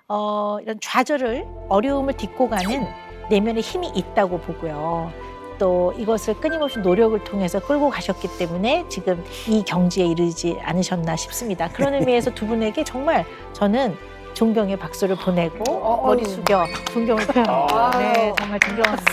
네. 선생님이 너무 좋은 말씀 해주셔서 너무 감사드리고요. 사실 고민이 없는 사람은 없잖아요. 고민도 맞습니다. 네. 그 선생님이 요새 또 최고 대빵일진데 선생님한테 이런 얘기 저런 얘기 좀 해가지고 저희들도 도움을 받았으면 되게 좋다고 생각하는데 네. 저는 이제 한국에서 중요리 하는 사람으로서 양면성을 다 갖고 있으니까 그런 부분들에 좀 기여될 수 있는 우리 형제가 되기를 저는 개인적으로 되게 바랍니다. 오늘 좋은 말씀 너무 감사드립니다. 네. 승화로 너무나 잘 극복하셨는데 사실은 처음 네. 시작이 무한한 긍정이었잖아요. 근데 저희가 긍정의 뜻을 다시 배웠잖아요. 네. 인정하는 긍정. 그럼 네, 네. 두 분이 좀 더 네. 건강한 긍정으로 나가려면 어떻게 해야 될까요? 네. 옛날엔 좋았지. 지금은 더 좋지. 네. 잊지 마시라고 저희가 준비했거든요. 한 사람당 한 개씩이에요. 두분 셰프님께 네. 오은영 박사님. 네. 이게 모든 박사님이세요? 네, 모든 과거들이 모여서 현재를 이루죠. 네, 근데 또 과거의 아픔도 나의 인생이고 현재의 인생도 내 것이고. 네, 그래서 과거도 좋았지만 지금은 더 좋지. 그 그래서 상당히 네. 미래지향적인 얘기라서 네. 제가 좋아하는 긍정의 극치인 것 같아요. 네, 네. 키워드 인정. 네, 우리 꼭 인정. 기억하자고. 네. 감사합니다. 네. 건강한 육체에 건강한 정신이 깃든다. 이런 말이 있는데 우리 같이 이렇게 건강한 분이 어떤 고민이 있길래 저희 금쪽 상담소를 찾아주셨는지 고민이 궁금합니다. 저는 무조건 긍정으로 생각을 해요. 긍정으로. 예. 어려울 때 뭐 여건들 보면 다 안 된다라고 했던 때가 있었거든요. 제가 고등학교 3학년 때 축구 선수들은 이제 성적을 내서 이제 대학교 이제 수시 입학을 가게 되는데 그때 저희들 성적을 못 내서 대학교를 갈 수 없는 사안이 된 거예요. 네. 그래서 국어, 영어, 수학, 윤리, 역사 근데 이걸 5과목을 공부를 해서 갈 수 있는 대학교 어디 있었냐면 그때 사관학교가 그랬었어요. 아, 육군사관학교. 2달 동안에 공부해가지고 사관학교 가려고 공부를 했었어요. 어떤 생각으로? 하면 될 거야. 그래서? 근데 안 되더라고요. 네. 반전이요. 진짜 시험 치러 갔는데 영어 수학이 100%다 주관식인 거예요. 백진했어요. 아니, 그러니까 긍정적으로 생각하면 되죠. 이래서 2달만 해서 열심히 해서 육군사관학교로 갔다. 이게 토크의 흐름이었는데 저희도 거기 맞춰서 리액션을 리액션 준비하고 준비하고 와 진짜 육사 와 이러고 있었는데 갑자기 똑같죠. 우리나라의 그 축구의 황금기를 골문을 지키셨는데 그래도 이렇게 열심히 지켜도 골을 먹는 순간이 있잖아요. 골이 들어가는. 네. 많이 했죠. 신념하고는 절대 그게 안 되더라고요. 어쩔 수 없는 골들은 어쩔 수 없는데 네. 골키퍼 하다 보면 그런 게 아니라 네. 뭐 실수할 수도 있어요. 근데 그 실수에 또 범주라는 게 있잖아요. 네. 드리블 하다가 가서 몇 번 제가 딱 잘려가지고 먹었던 적이 있어요. 제 인생에서도 터닝 포인트가 됐던 때인데 제가 2001년도에 제가 월드컵을 앞두고 경기가 있었어요. 홍콩에서 패스버그컵인데 제가 잊어버리지도 않아요. 패스버그. 예, 네. 제가 공을 잡고 드리블을 하니까 팬들이 좋아했었어요. 한 번 더 쳤어요. 근데 드리블 딱 했는데 공이 없어진 거지, 내 앞에서. 그런 전술적인 변화가 있었습니다. 네, 김병지 골키퍼가 치고 나오는데 여기서 공 뺏깁니다. 그렇죠. 그거 좀 위험하죠? 네. 그는 어떤 생각이 들냐면 사실 저한테 하는 얘기예요. 됐다. 그리고 공이 가면 분명히 나보다 빠를 텐데.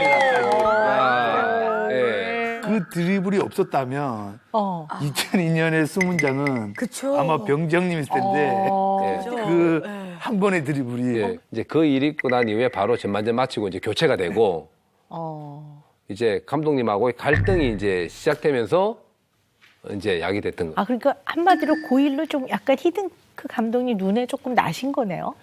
좀 난 게 아니고요. 많이 났죠. 근데 수습이 안 됐던 이유가 있는 게 그때 드리블 자체는 제가 아주 잘못했었어요. 근데 히딩크 감독님이 외국분이시잖아요. 대화가 안 되는 거예요. 근데 그 만약 히딩크 감독님이 한국 분이셨으면 어떻게 조금 이렇게 얘기를 좀 이렇게 해볼 수 있었을까요? 일단 정서적으로 그래도 네. 뭐 이렇게 감독님 쪽에서도 먼저 야 병재 이리 와봐. 너 이거 잘못된 거야. 물론 너 팀에서는 그럴 수 있지만 여기서는 그러지 마라고 했으면 감독 죄송합니다라고 했을 텐데 히딩크 감독 그러지 않으셨더라고요. 아무 말씀도 안 하셨나요? 박항서 감독님한테 몇 마디 했다 그러시더라고요. 그 경기 이렇게 하고 나서 이제 문제가 사단이 났으니까 감독님한테 쟤 왜 저래 이렇게 된 거예요. 근데 감독님이 병지 그런 게 아니라 실수한 거예요. 그래서 됐는데 가끔씩 저래요. 그래가지고 그때 완전 박항서 감독님이 거짓말한 건 아니네요 또. 네, 맞는 말씀이셨어요. 그때만 말씀하셨는데. 네. 그럼 왜 우리 김병지 선수께서 좀 가서 이렇게 상황이 좀 이렇으면 죄송합니다 이렇게 좀 해봄직한데. 그때 김병지는 그런 김병지가 아니었거든요. 아까 네. 긍정적이다 그랬잖아요. 네. 난 팀에 가면 에이스인데 돌아갈 팀이 있고 실력이 자신이 있는데 네. 네. 상황을 너무 긍정적으로 보셨군요. 네. 네. 왜냐면 울산현대 가면 내용적으로 기록적으로 정말 또 잘했었어요. 그러면서 좀 많이 건방져졌죠. 네. 아 이거는 정말 몰랐던 얘기네요. 그런데 긍정이 약간 넘치면 약간 자만? 네. 네. 순간 오만해지는 거죠. 내가 다 할 수 있어. 뭐 이렇게. 그러니까 이게 아주 폭이 제가 볼 때는 경계가 되게 좁은 것 같아요. 살짝 넘어가면 자만과 오만이 되는 거고 네. 굉장히 또 그걸 넘지 않을 때는 어떤 상황에 대해서 굉장히 자신이 있고 긍정적으로 할 수 있을 거라고 생각하는데요. 요걸 이제 어떻게 잘 조율해 나갈까 하는 게 되게 중요한 화두인 것 같아요. 네. 아니 근데 궁금하잖아요. 그 왜 드리블로 약간 난감하신 적도 있었고 맞아요. 네. 그러는데 맞아요. 왜 그거를 꼭 매 경기를 하셔야 될까? 어떤 의미일까요, 드리블이? 그거 진짜 궁금했어요. 저도 쌤. 네. 김병지에게 드리블이. 저 만화 같은 얘기지만 빨랐어요. 그럼요. 다 제쳐서 뭐 할 수 있을 것 같았어요. 근데 이런 말씀은 어떡하죠? 또 막상 또 드리블을 잘하시는 게 아니에요 또. 근데 이게 못 보는 이유가 있긴 있어요. 제가 보니까. 왜요? 제가 98년도에 아주 중요한 경기에서 마지막 타임 때 제가 공격으로 올라가서 헤딩골 한 골 넣게 돼요. 맞아.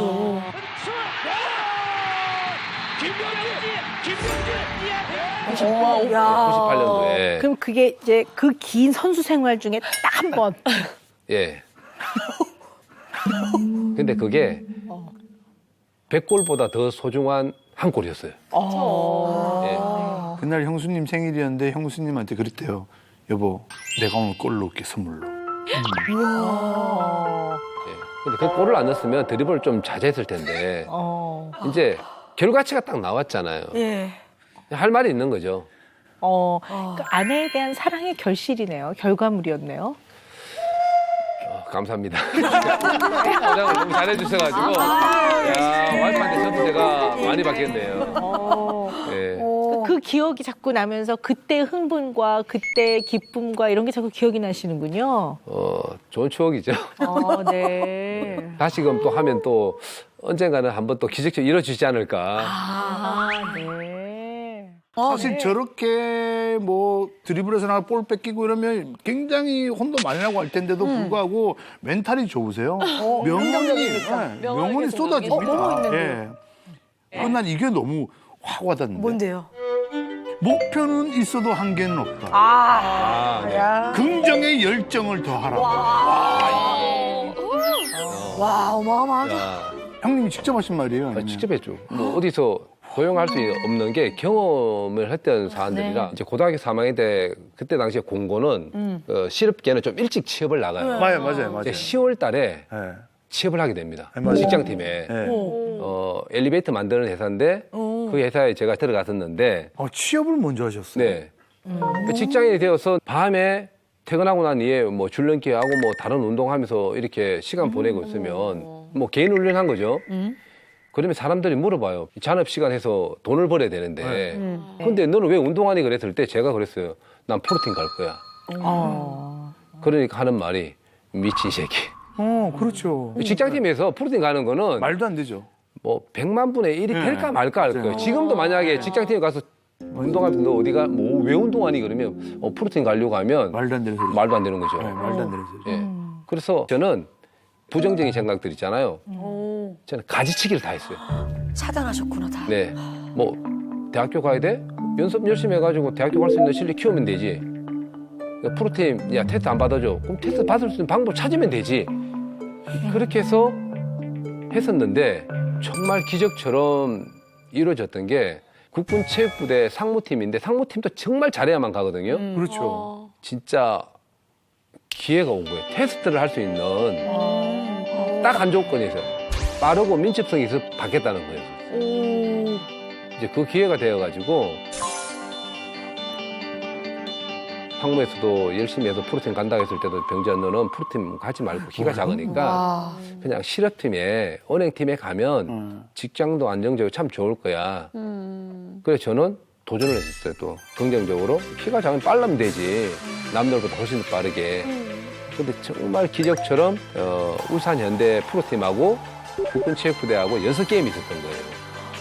근데 울산현대 그때 당시에 감독님이 차범근 감독님이셨고 이제 게임을 뛰었는데 제가 잘했던 거예요. 감독님 전화하셔가지고 야 김병재 쟤 추가로 뽑아 해가지고 제가 9순위를 뽑혀요. 그러니까 이게 조금 더 이해하기 쉽게 말씀드리자면 글자를 모르는 사람이 서울대 간 거라고 보면 돼요. 확률이. 그 정도라고요? 예. 그러니까 정말 엘리트로 쫙쫙쫙 밟아도 프로 못 밟는 사람들이 되게 많아요. 근데 약간 동호회 같은 느낌의 축구팀에서 지금 국대까지 하신 거예요. 아주 전설적인. 이건 와 대박이다. 제가 쭉 들어보니까요. 긍정적이라는 표현도 맞는 표현이지만 저는 들으니까 불굴의 의지라는 표현이 더 맞는 것 같아요. 그러니까 불굴의 의지를 가지고 마음속에 원하는 꿈과 어떤 게 되고 싶다라는 희망을 온 마음을 다해서 열심히 노력하니 온 세상이, 온 우주가 우리 김병지 선수를 도와준 게 아닌가라는 생각이 들거든요. 아니어도 정말 철저한 자기 관리를 하신다고 소문이 정말 자자합니다. 그래서 네, 선생님 네. 김병지 선수의 생활 계획표를 준비했대요. 오. 이게 지금 인간이 이렇게 할 수가 있나? 이거는 기계도 이렇게 못해요.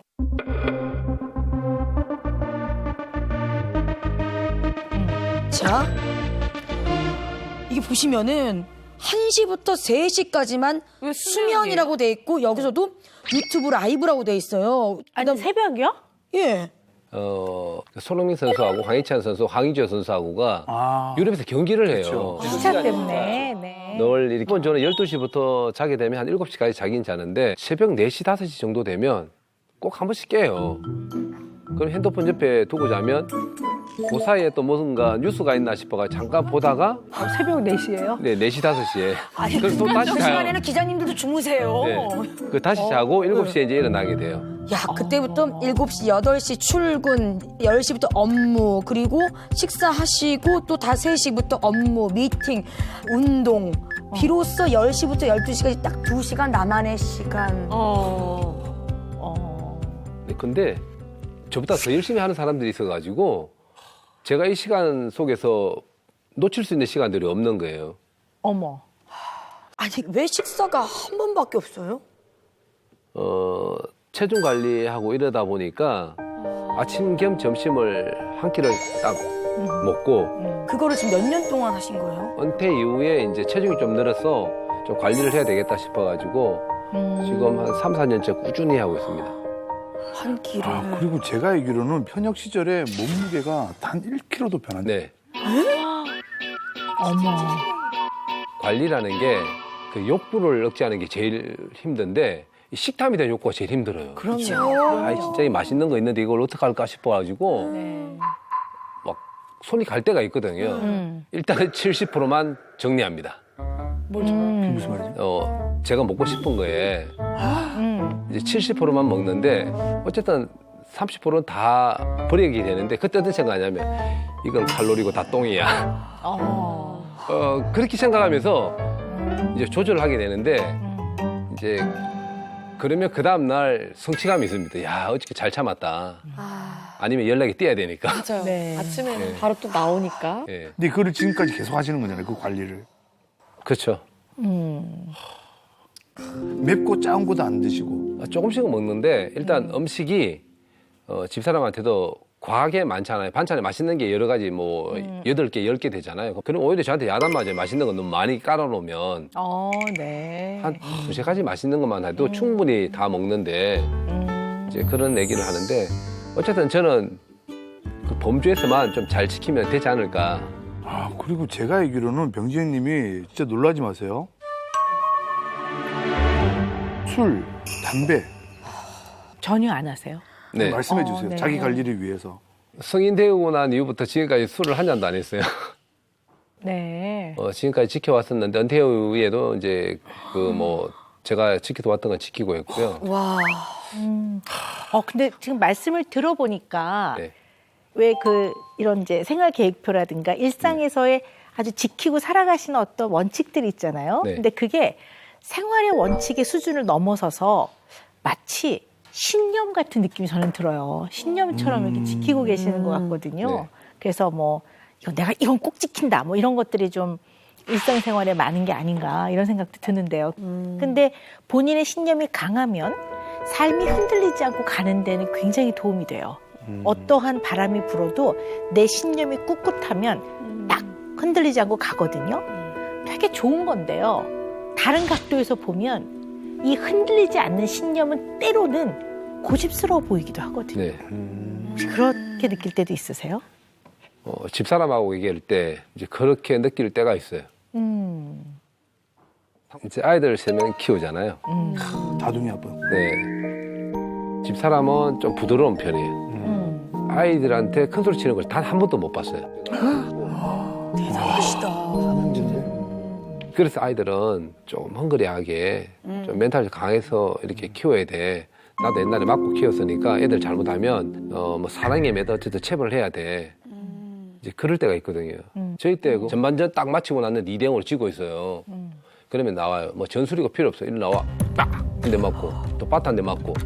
근데 그러면 후반전 가면 스코어가 3대1로 바뀌어 있어요. 뒤집어요, 결과를.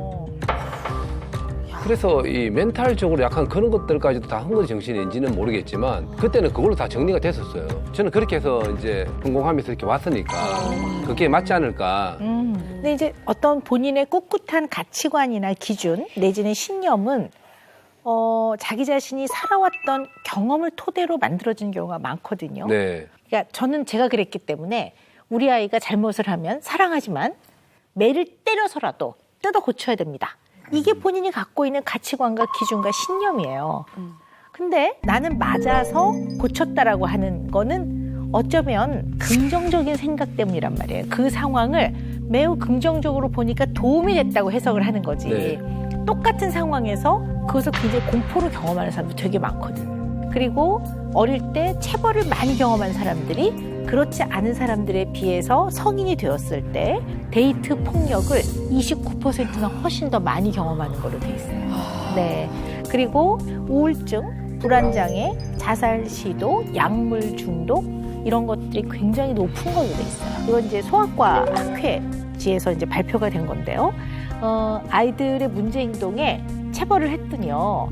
그리고 관찰을 했더니 10분도 안 돼서 대부분의 아이들이 그 문제 행동을 또 하더라. 그러니까 이제 체벌이라는 게 어떠한 문제 행동을 고치는 데는 별 도움이 안 되더라. 그러니까 교육적이지 않다. 체벌이라는 방법은 이제는 내려놓자라는 게 네. 그게 이제 현재의 이제 우리들이 추구하는 바입니다. 왜냐하면 더 좋은 방법이 있기 때문에 이제는 쓰지 말자. 여기서 이제 또 하나의 화두는 유연성과 융통성이에요.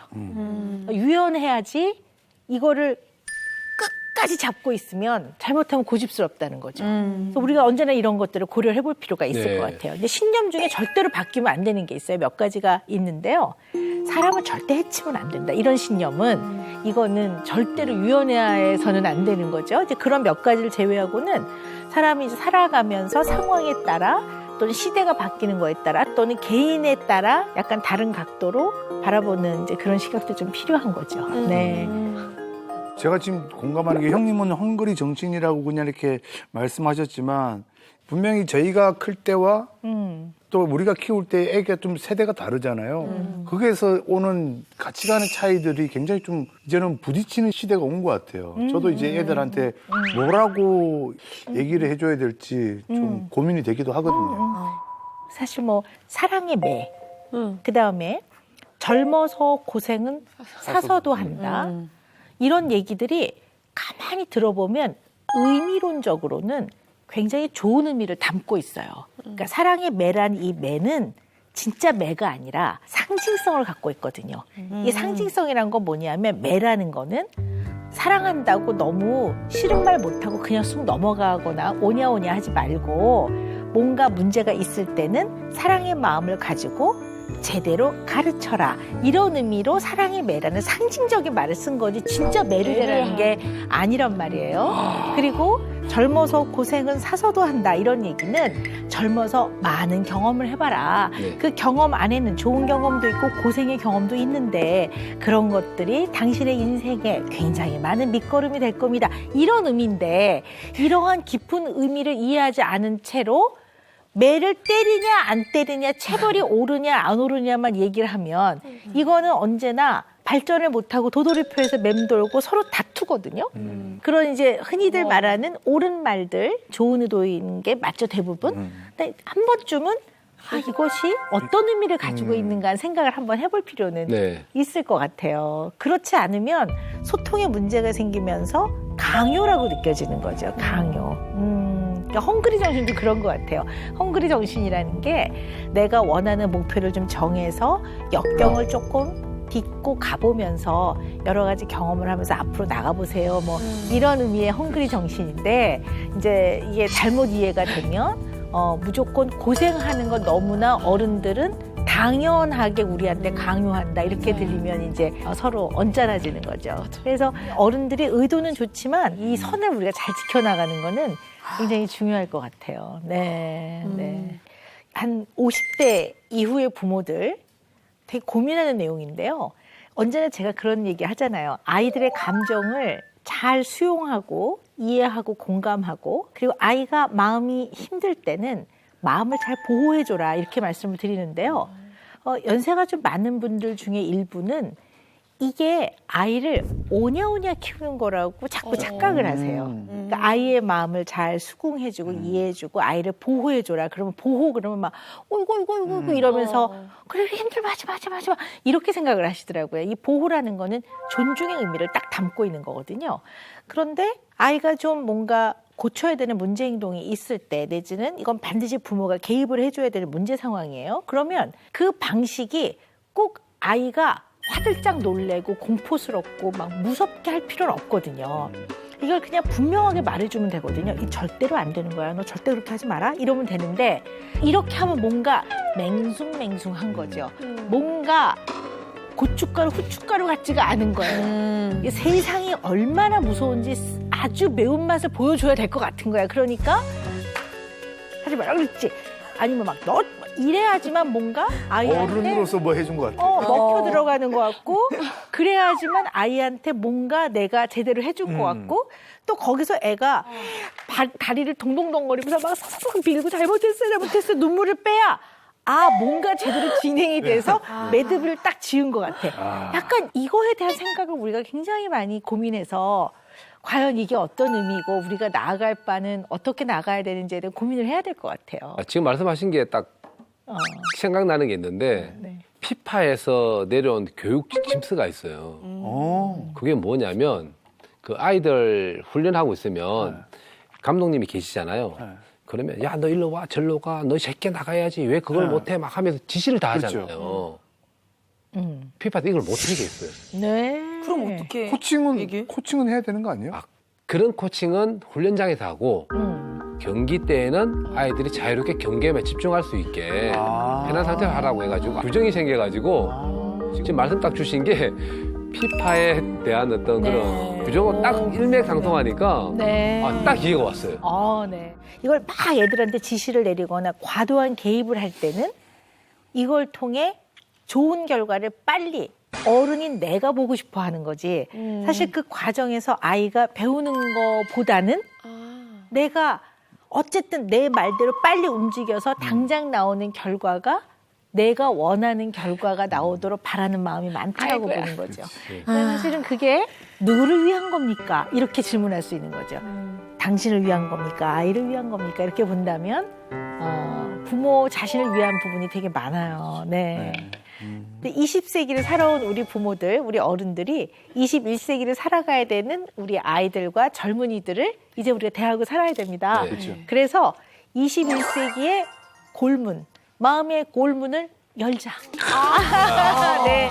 이걸 통해 좀 더 유연한 사고와 어떤 우리가 이제까지 의문을 갖지 않았던 너무나 당연하게 받아왔던 그런 말들을 이제는 좀 21세기 시각으로 새롭게 좀 해석하면서 이거를 좀 우리가 사회적으로 조금 합의를 이뤄서 갈등을 좀 줄여나갔으면 좋겠습니다. 네. 박사님 말씀 주셨던 것처럼 잘 이해해서 이제 훌륭한 선수를 키워내는 그런 교육으로 잘 한번 이끌어 보겠습니다. 가장 많이 생각하고 있는 건 어떤 것들입니까? 아이들이죠. 우경이 걱정. 네. 우경이가 굉장히 똑똑해요. 똑똑하고 뭐든지 자기 주도적이에요. 그래서 이제 너무 이게 과하다 보니까 엄마 입장에서는 이제 걱정이 많이 되고 지금 당장 엄마 눈앞에서 죽을 거야. 그만해. 우경아 그만 좀 해. 일어나는 거야. 이렇게 나를 불행하게 하는데 엄마가 뭐하러 있어. 엄마는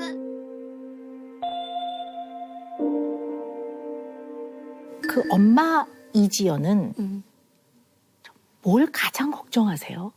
우경이 이렇게 봤을 때. 사회생활을 잘 못할까 봐. 네, 그게 걱정이 돼요. 네. 사회생활을 그러니까 사람들하고 둥글둥글하게 잘 어울리지 못할까 봐. 이제 그런 부분이 컸을 때 가장 우려가 되는 부분이에요. 그렇군요. 뭐 어느 부모나 마음은 자식에 대한 마음은 다 똑같지만 저 같은 경우는 이제 무조건 아이들을 더 잘 키워야 돼, 아이들을 더 잘 돌봐야 돼라는 게 너무 지배적이어서 아이들만 온전히 이렇게 제가 막 욕심내서 케어를 하다가 이제 어느 날 이제 공황장애가 찾아온 거예요. 처음이 공황 발작이었어요. 그래서 이제 막 거의 응급실에 막 실려가면서 뭐 믿기지 않았죠. 이렇게 아프고 정말 숨이 끊어질 것 같은데 죽을 것 같지. 네, 숨이 당장 이제 끊어지고 정말 완전히 블랙아웃이 될 것 같은데 좀 이상했죠. 근데 그 전날 발작이 오기 바로 전날 우경이가 이제 강제 퇴소 당한 날이었어요. 근데 원에서? 네, 원에서. 네. 강제 퇴소하기 전날 너무너무 가슴 아픈 말들을 많이 들었어요. 예를 들면요? 네, 예를 들면 물론 이제 우경이 잘못에 대한 지적인데 우경이 잘못에 대한 지적은 당연한 거예요. 너무 당연하고 비난을 받아 마땅하고 고쳐야 될 부분인 거 제가 이제 엄마로서 너무 잘 아는데 그 외적인 오해들 막 그런 것들은 너무 마음이 아프더라고요. 앞에서는 이렇게 나한테 대해줬지만 그 뒤에서는 너무 다른 말들을 하고 계셨더라고요. 그래서, 그런 사람에 대한 좀 상처도 너무 컸고 상상도 할 수 없었던 그 이면의 얘기를 듣고 많이 무너져 내리기도 했고요. 네. 그랬군요. 되게 이제 공황장애가요. 숨이 막혀서 죽을 것 같아요. 맞아요. 그러니까 이게 내가 이제 죽는구나. 이제 내가 드디어 죽게 됐구나. 이제 그러면 혼자 되셔서 네. 어린아이 둘, 네. 내가 엄마로서 얘네들 잘 키워야 되는데 내가 없으면 이 아이들은 어떻게 살아가나. 짧은 시간 동안에 아이들의 어떤 미래와 아이들의 성장과 아이들의 안위에 대한 걱정이 뭐 도저히 표현할 수 없을 만큼의 큰 공포로 다가왔을 것 같아요. 그러니까 거의 1년 내내 그 걱정뿐이었어요. 아, 네. 근데 하루는 이제 우경이가 엄마 장난감이 너무 갖고 싶어. 근데 너무 작은 거였어요. 소소하고. 그래 그럼 엄마가 사줄게. 엄마가 아파서 못 놀아주니까 사줄게 하고 집 앞에 바로 길 하나 건너면 장난감 가게가 있었어요. 이 길을 못 건너겠는 거예요. 이 길을 건너면 제가 그 건널 수 없는 강을 건너는 것 같은 거예요. 그래서 우경이한테 이 차도 하나를 놔두고 설득을 했어요. 우경아, 진짜 미안해. 내일 가면 안 될까? 진짜 미안해. 내일 가자. 근데 아이는 또 이해가 안 될 거 아니에요. 안 되죠. 엄마, 여기서 이거 저거 못 하나만 건너? 건너면 되는 바로 건데. 여기잖아. 가자. 근데 너무 답답하더라고요. 근데 이렇게 살면 안 되겠다. 이렇게 살면 애들이 너무 불행하겠다. 그래서 내가 기운도 차리고 적극적으로 치료도 하고 아이들을 위해서 내가 좀 더 노력을 해야 되겠다. 발전해야 되겠다. 더 이제 결심을 많이 했죠. 그러니까 최근에는 엄마 이지연의 그 비중이 굉장히 많아졌네요. 밤에 자서 아침까지 한 큐에 잡은 적이 저는 한 번도 없는 것 같아요.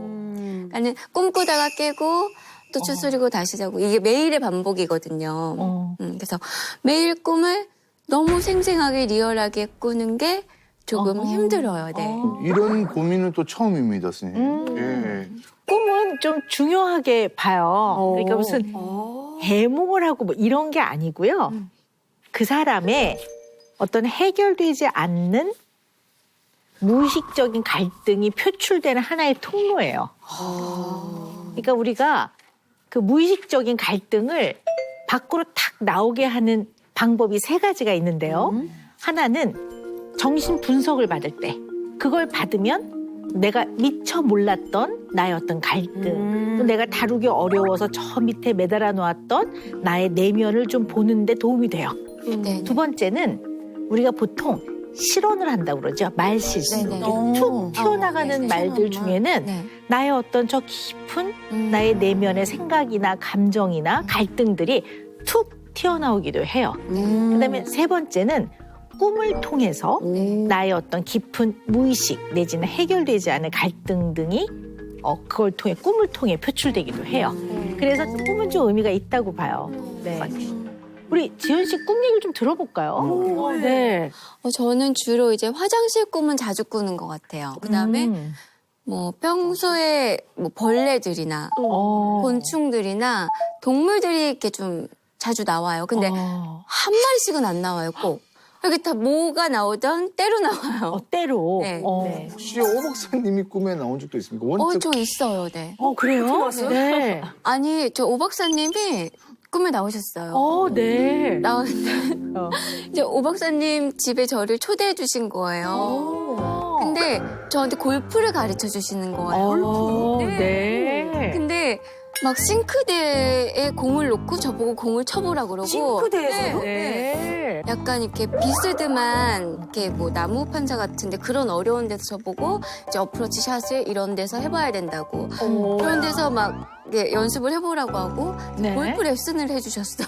네. 골프 치세요? 잘 못 치죠. 네. 근데 의미가 있을 것 같아요. 물론 이제 이거 하나만 가지고 해석하는 건 좀 성급하고요. 근데 의미는 있을 것 같아요. 그럼 우리 왜 이런 꿈을 꿨을까 한번 우리가 그냥 한번 해석을 해볼까요?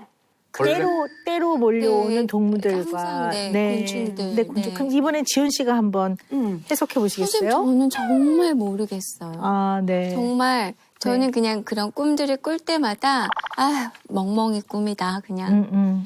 꿈을 꿀 때 그 꿈 안에서 네. 벌레들이 때로 확 몰려오고 원숭이들이 막 때로 몰려오고 할 때 꿈에서 지연 씨는 어떠세요?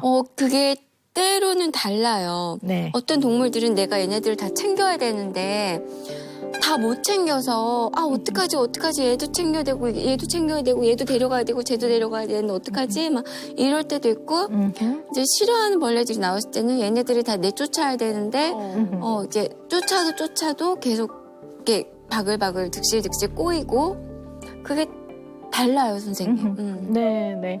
근데 꿈이라는 건 힌트가 있습니다. 학술적 용어로 표현하면 symbolization, 그러니까 상징성을 가지고 있고 condensation, 압축도 있고 함축적 의미를 갖는다. 꿈은 함축적 의미를 갖는다. 세 번째는 displacement, 다른 걸로 싹 바뀌어요. 그러니까 예를 들어 어떤 분이 사랑하면 안 되는 사람을 사랑해요. 네. 그럼 이게 허용이 잘 안 되잖아요. 근데 그런 마음이 있을 때 꿈에 나타나? 꿈에서는 어떠냐면 그 사람이 나타난다기보다는 예를 들어 호랑이가 담을 넘어오는 꿈을 꾼다든가 사랑해서는 안 되는 사람이 굉장히 나이가 많고 직급이 높은 상사다. 근데 사랑해서는 안 되는 사람이다. 그러면 그대로 나오는 게 아니라 약간 호랑이로 바뀌고 이 사랑을 하는 마음이 싹 다른 걸로 바뀌어서 담을 넘어오는 이런 꿈. 뭐 이렇게 표현할 수 있는 거예요. 네. 그래서 이걸 한번 해석을 해보자면 원숭이나 벌레는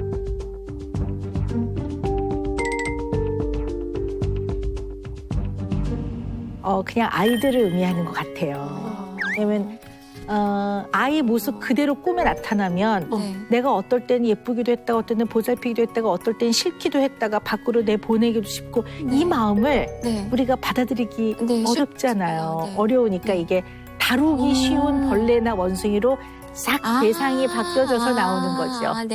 평소에 이 아이들에 대한 걱정, 불안, 또 잘 키우고 싶은 마음, 어떨 때는 너무 예쁘기도 하지만 또 얘네들 때문에 내가 살아가지만 맞아. 또 어떨 때는 너무 힘들다라는 이 마음들이 다 이렇게 뒤섞여져서 꿈으로 표현되는 게 아닌가라고 해석을 해봅니다. 네.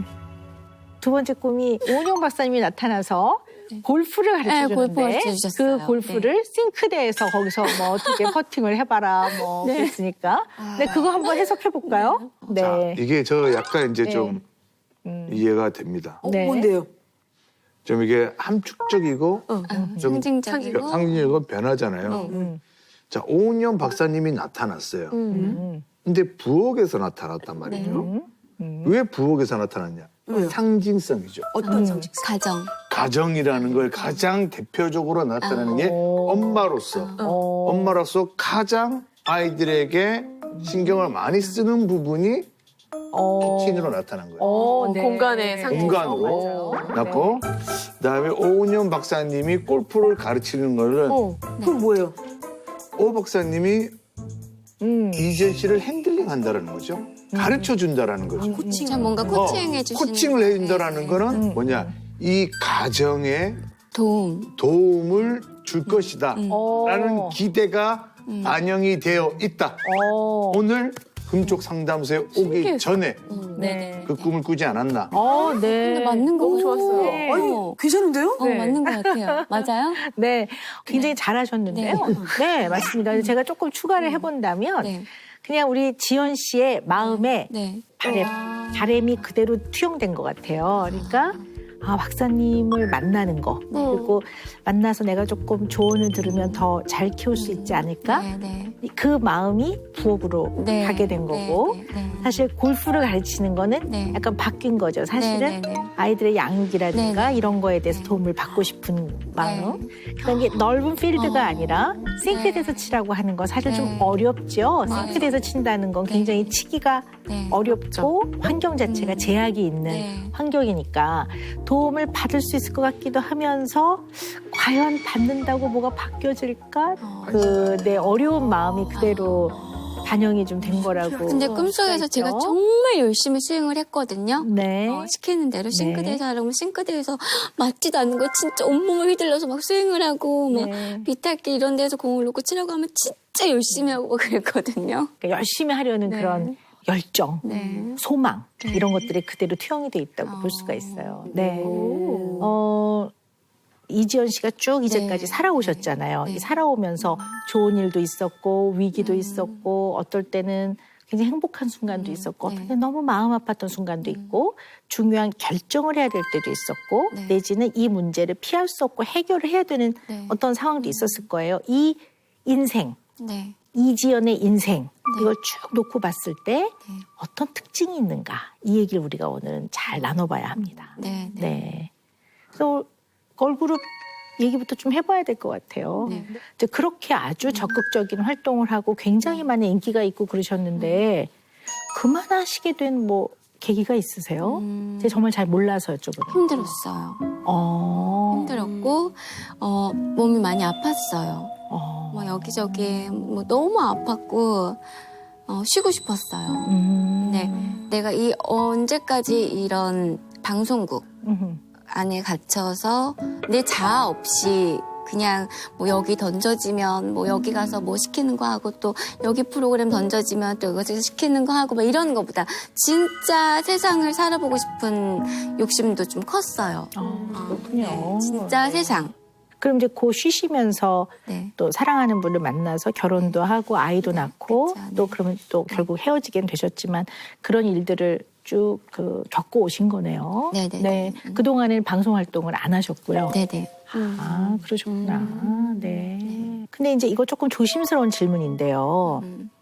그냥 엄마 이지연을 좀 떠나서 그냥 인간 이지연이 굉장히 갈등되고 힘들었던 걸 한번 들어봅시다. 저요. 제가 그냥 제 인생 통틀어서요. 가장 힘들었던 거.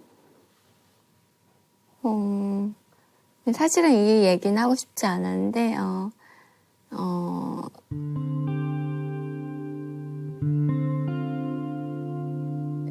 글쎄 뭐 재혼과 재혼 이혼이었던 것 같아요. 그럼요. 누구나 힘들죠. 네.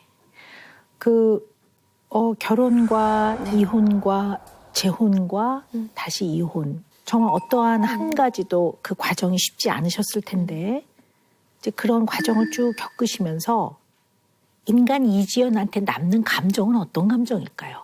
물론 한 가지는 아닐 거예요. 어떤 마음이신지 정말 제가 그 깊은 마음을 이해해보고 싶습니다. 저도 잘 모르겠어요, 그걸. 근데 제가 어떤 감정이고 어떤 생각이고 어떤 마음이고를 저는 다 접어요. 당장 급급한 아이들의 문제들을 해결해주고 아이들을 케어하는 게 저는 이제 너무 이제 급선무니까 나 괜찮아. 뭐 어때? 아이들한테 이렇게 긍정적인 면을 좀 많이 보여주고 아이들이 좀 흡수하게끔 보여주고 싶고 그런 마음이 늘 큰 것 같아요. 근데 지연 씨 이야기를 쭉 들으면서 내가 살짝 어떤 마음이 들었냐면 긍정으로 내세운 실체는 회피하는 거지. 이거를 제대로 다루지 않으려고 하는 면이 있나. 이거는 긍정이라고 얘기하기 좀 어렵거든요. 회피도 좀 있는 것 같아요. 피곤하니까. 피곤하니까. 힘드니까. 그런데 진짜 편안하고 진짜 아무 일이 없는 게 아니잖아요. 그쵸. 근데 한 번 무너지면 일어나지 못할 것 같아요. 내가 무너지면 다시 나를 추스리고 나한테 용기를 주고 나를 다시 일으켜 세우는 게 자신이 없어요. 그러니까 다 괜찮아. 나 괜찮아. 나도 괜찮고 나 좋은 엄마 될 수 있고 우리 가정 내가 화목하게 할 수 있어. 라는 이제 더 용기만 복돋아 주는 것 같아요. 네. 근데 이거를 100%는 아니지만 문제의 본질을 알고 제대로 알아가고 처리하지 않으면 문제는 더 커지거든요. 그러니까 이게 혹시 제가 네. 괜히 조심스럽지만 지연 씨한테 여쭤보고 싶은 게 원래 지연 씨의 문제 해결 방식이에요? 끝까지 안 가고 조금 이렇게 그냥 차단 덮어. 그런 것 같아요. 그래요? 네, 그런 것 같아요. 들어봅시다. 네. 살면서 느낀 게 내가 아무리 계획을 세워도 그대로 되지 않는 게 또 삶이고 내가 또 노력한 만큼 또 이만큼이 이루어지지 않는 게 삶이라는 걸 알기 때문에 어느 순간부터 내가 계획을 세우고 뭔가를 그려놓는다는 게 약간은 좀 부질없다라는 생각이 들더라고요. 그래서 이런 거 해봤자 다 에너지 낭비, 에너지 소모 같아서 그냥 그때그때 이렇게 조금 긍정으로 뭐든지 그냥 다 이겨내려고 하는 것 같아요. 네, 알겠어요. 근데 네. 저는 이제 지연 씨 얘기를 들으면서 엄마 이지연과 엄마가 아니었던 이지연의 문제 해결 방식은 되게 다른 것 같아요. 그러니까 엄마가 아니었던 이지연은 네. 그냥 뭐 흘려보내지 뭐 이런 것도 좀 많았던 것 같고 네. 근데 그걸로 대부분의 일들은 사실 그렇게 흘려보내도 뭐 그냥 흘러가는 일들이 많거든요. 네. 근데 엄마가 돼서 아이들은 네. 이게 안 되거든요. 절대로 포기할 수 없는 존재들이고 그쵸. 내가 손을 뗄 수가 없는 존재들이 생긴 거예요. 이 두 명이. 그러니까 엄마 이지연이 된 이후부터는 이걸 내려놓을 수도 없고 포기할 수도 없고 흘려보낼 수도 없는 너무나 소중한 이 두 명이 인생에 생긴 거예요. 근데 얘네들은 이전 방식으로는 해결이 안 되는 거예요. 네. 그러니까 이전 방식으로 그냥 혼자 아마 아이들 없이 사셨다면 이렇게까지 괴롭지 않으셨을 거예요. 지연 씨가 지금 이제 이렇게 두 아이의 엄마신데 보시다시피 너무 아름다우시잖아요. 외정수 네. 근데 거울 보는 걸 조금 많이 힘들어하신다고 제가 얘기를 들었어요. 네. 네. 옛날에 거울 공주. 맞아요. 옛날에 그죠? 거울 공주였어요. 네. 맞아요. 거울 보면서 예쁜 표정 연습도 하고 윙크 연습도 하고 막.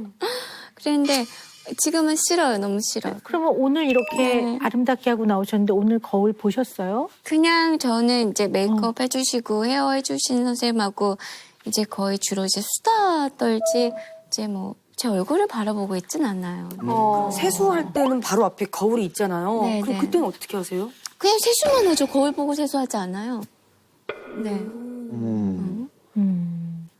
왜 그럴까요? 모르겠어요. 왜 그럴까? 저는 거울 보는 게 너무 싫고, 제 자신을 보는 게 너무 싫어요. 우리 지연 씨 좀 이렇게 간단한 검사를 오시기 전에 미리 좀 해봤잖아요. 네네네네. 근데 검사에서 조금 유독 눈이 가는 면이 있었어요. 네. 근데 그게 뭐냐면 억압되어 있는 적개심과 분노감이 상당히 많으시더라고요. 그러니까 세상을 미워한다 이런 뜻이 아니라 네네. 마음 안에는 네. 그냥 마냥 편안하고 행복한 마음만 있는 게 아니라 사실 억울하기도 하고 내가 잘못한 게 아닌데 특히 결혼 생활 같은 경우에 그런 마음이 좀 있으실 것 같아요. 나는 나름 최선을 다했는데 그러면 어쨌든 상대에 대한 그런 아주 불편한 마음이 있을 수밖에 없는데 그런 어떤 아주 힘든 마음 내지는 적개심 이런 분노 이런 것들이 느껴지지조차 않는 그런 면들이 있으신 것 같아요. 아니, 제 어딘가에 그런 감정들은 있겠죠. 있을 거예요. 너무 그런 감정들로 인해 아팠었기 때문에. 근데 저 혼자서 자꾸 이렇게 정화를 하고 노력을 하다 보니까 어느 순간 그런 게 느껴지지는 않는 것 같아요. 네. 그런데 불구덩이라도 뛰어들 엄마라도 네. 자식이 네. 1부터 100까지 네. 1년 365일 네. 24시간 내내 네. 좋고 예쁘지만은 않습니다. 물론 우리는 기본적으로 자식을 사랑하지만 인간이기 때문에 순간순간 찰나찰나 어떨 때는 버겁기도 하고 네. 맞아요. 어떨 때는 후회도 되고 얘를 안 낳았다면 내가 조금 편하지 않을까라는 생각이 0.1초 스쳐 지나갈 때도 있어요. 그리고 나면 그 뒤에 오는 내가 엄마로서 이런 생각하면 안 되는데 하는 그런 아주 미안함과 근원적인 죄책감이 있거든요. 이런 것들이 생활 속에서 아이들 양육이 너무 힘들면 쌓여요.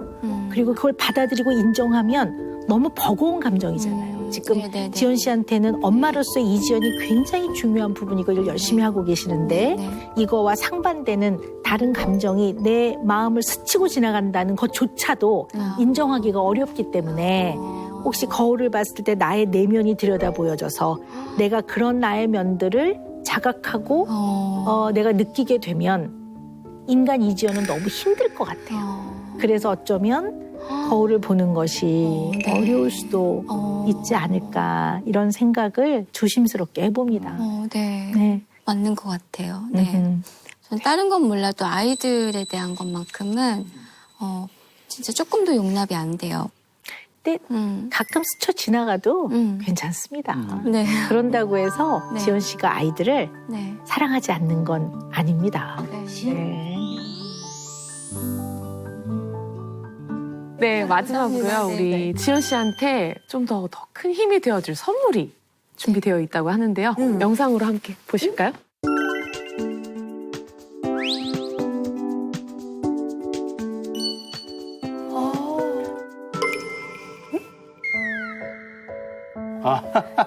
네. 금쪽이에요. 너무 귀엽다. 우경아 안녕. 난 금쪽이라고 해. 난 말하는 코끼리야. 자기 소개해줄래? 내 이름은 김우경이고 학교에 곧 입학합니다. 혈액형은 A형. 나이는 8살. 오유, 똑부러지네, 진짜. 세상에서 가장 좋아하는 게 뭐야? 엄마. 엄마. 바로 나와. 엄마한테 미안할 때도 있어?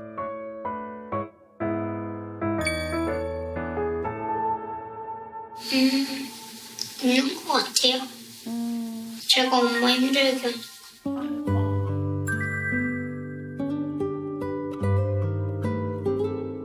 어떻게 엄마를 힘들게 했어? 그냥 힘들게 해요. 엄마가 우는 거 본 적 있어? 네, 엄마가 슬퍼하는 것 같았어요.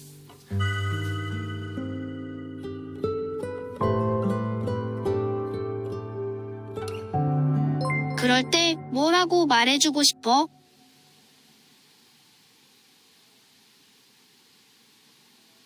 괜찮아.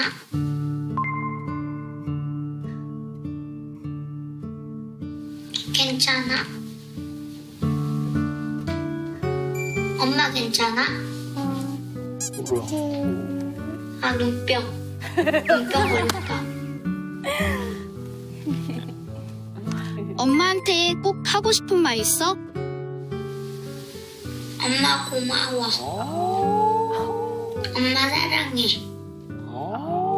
엄마 사랑해. 엄마 행복하고 잘 살자. 엄마 행복하고 잘 살자.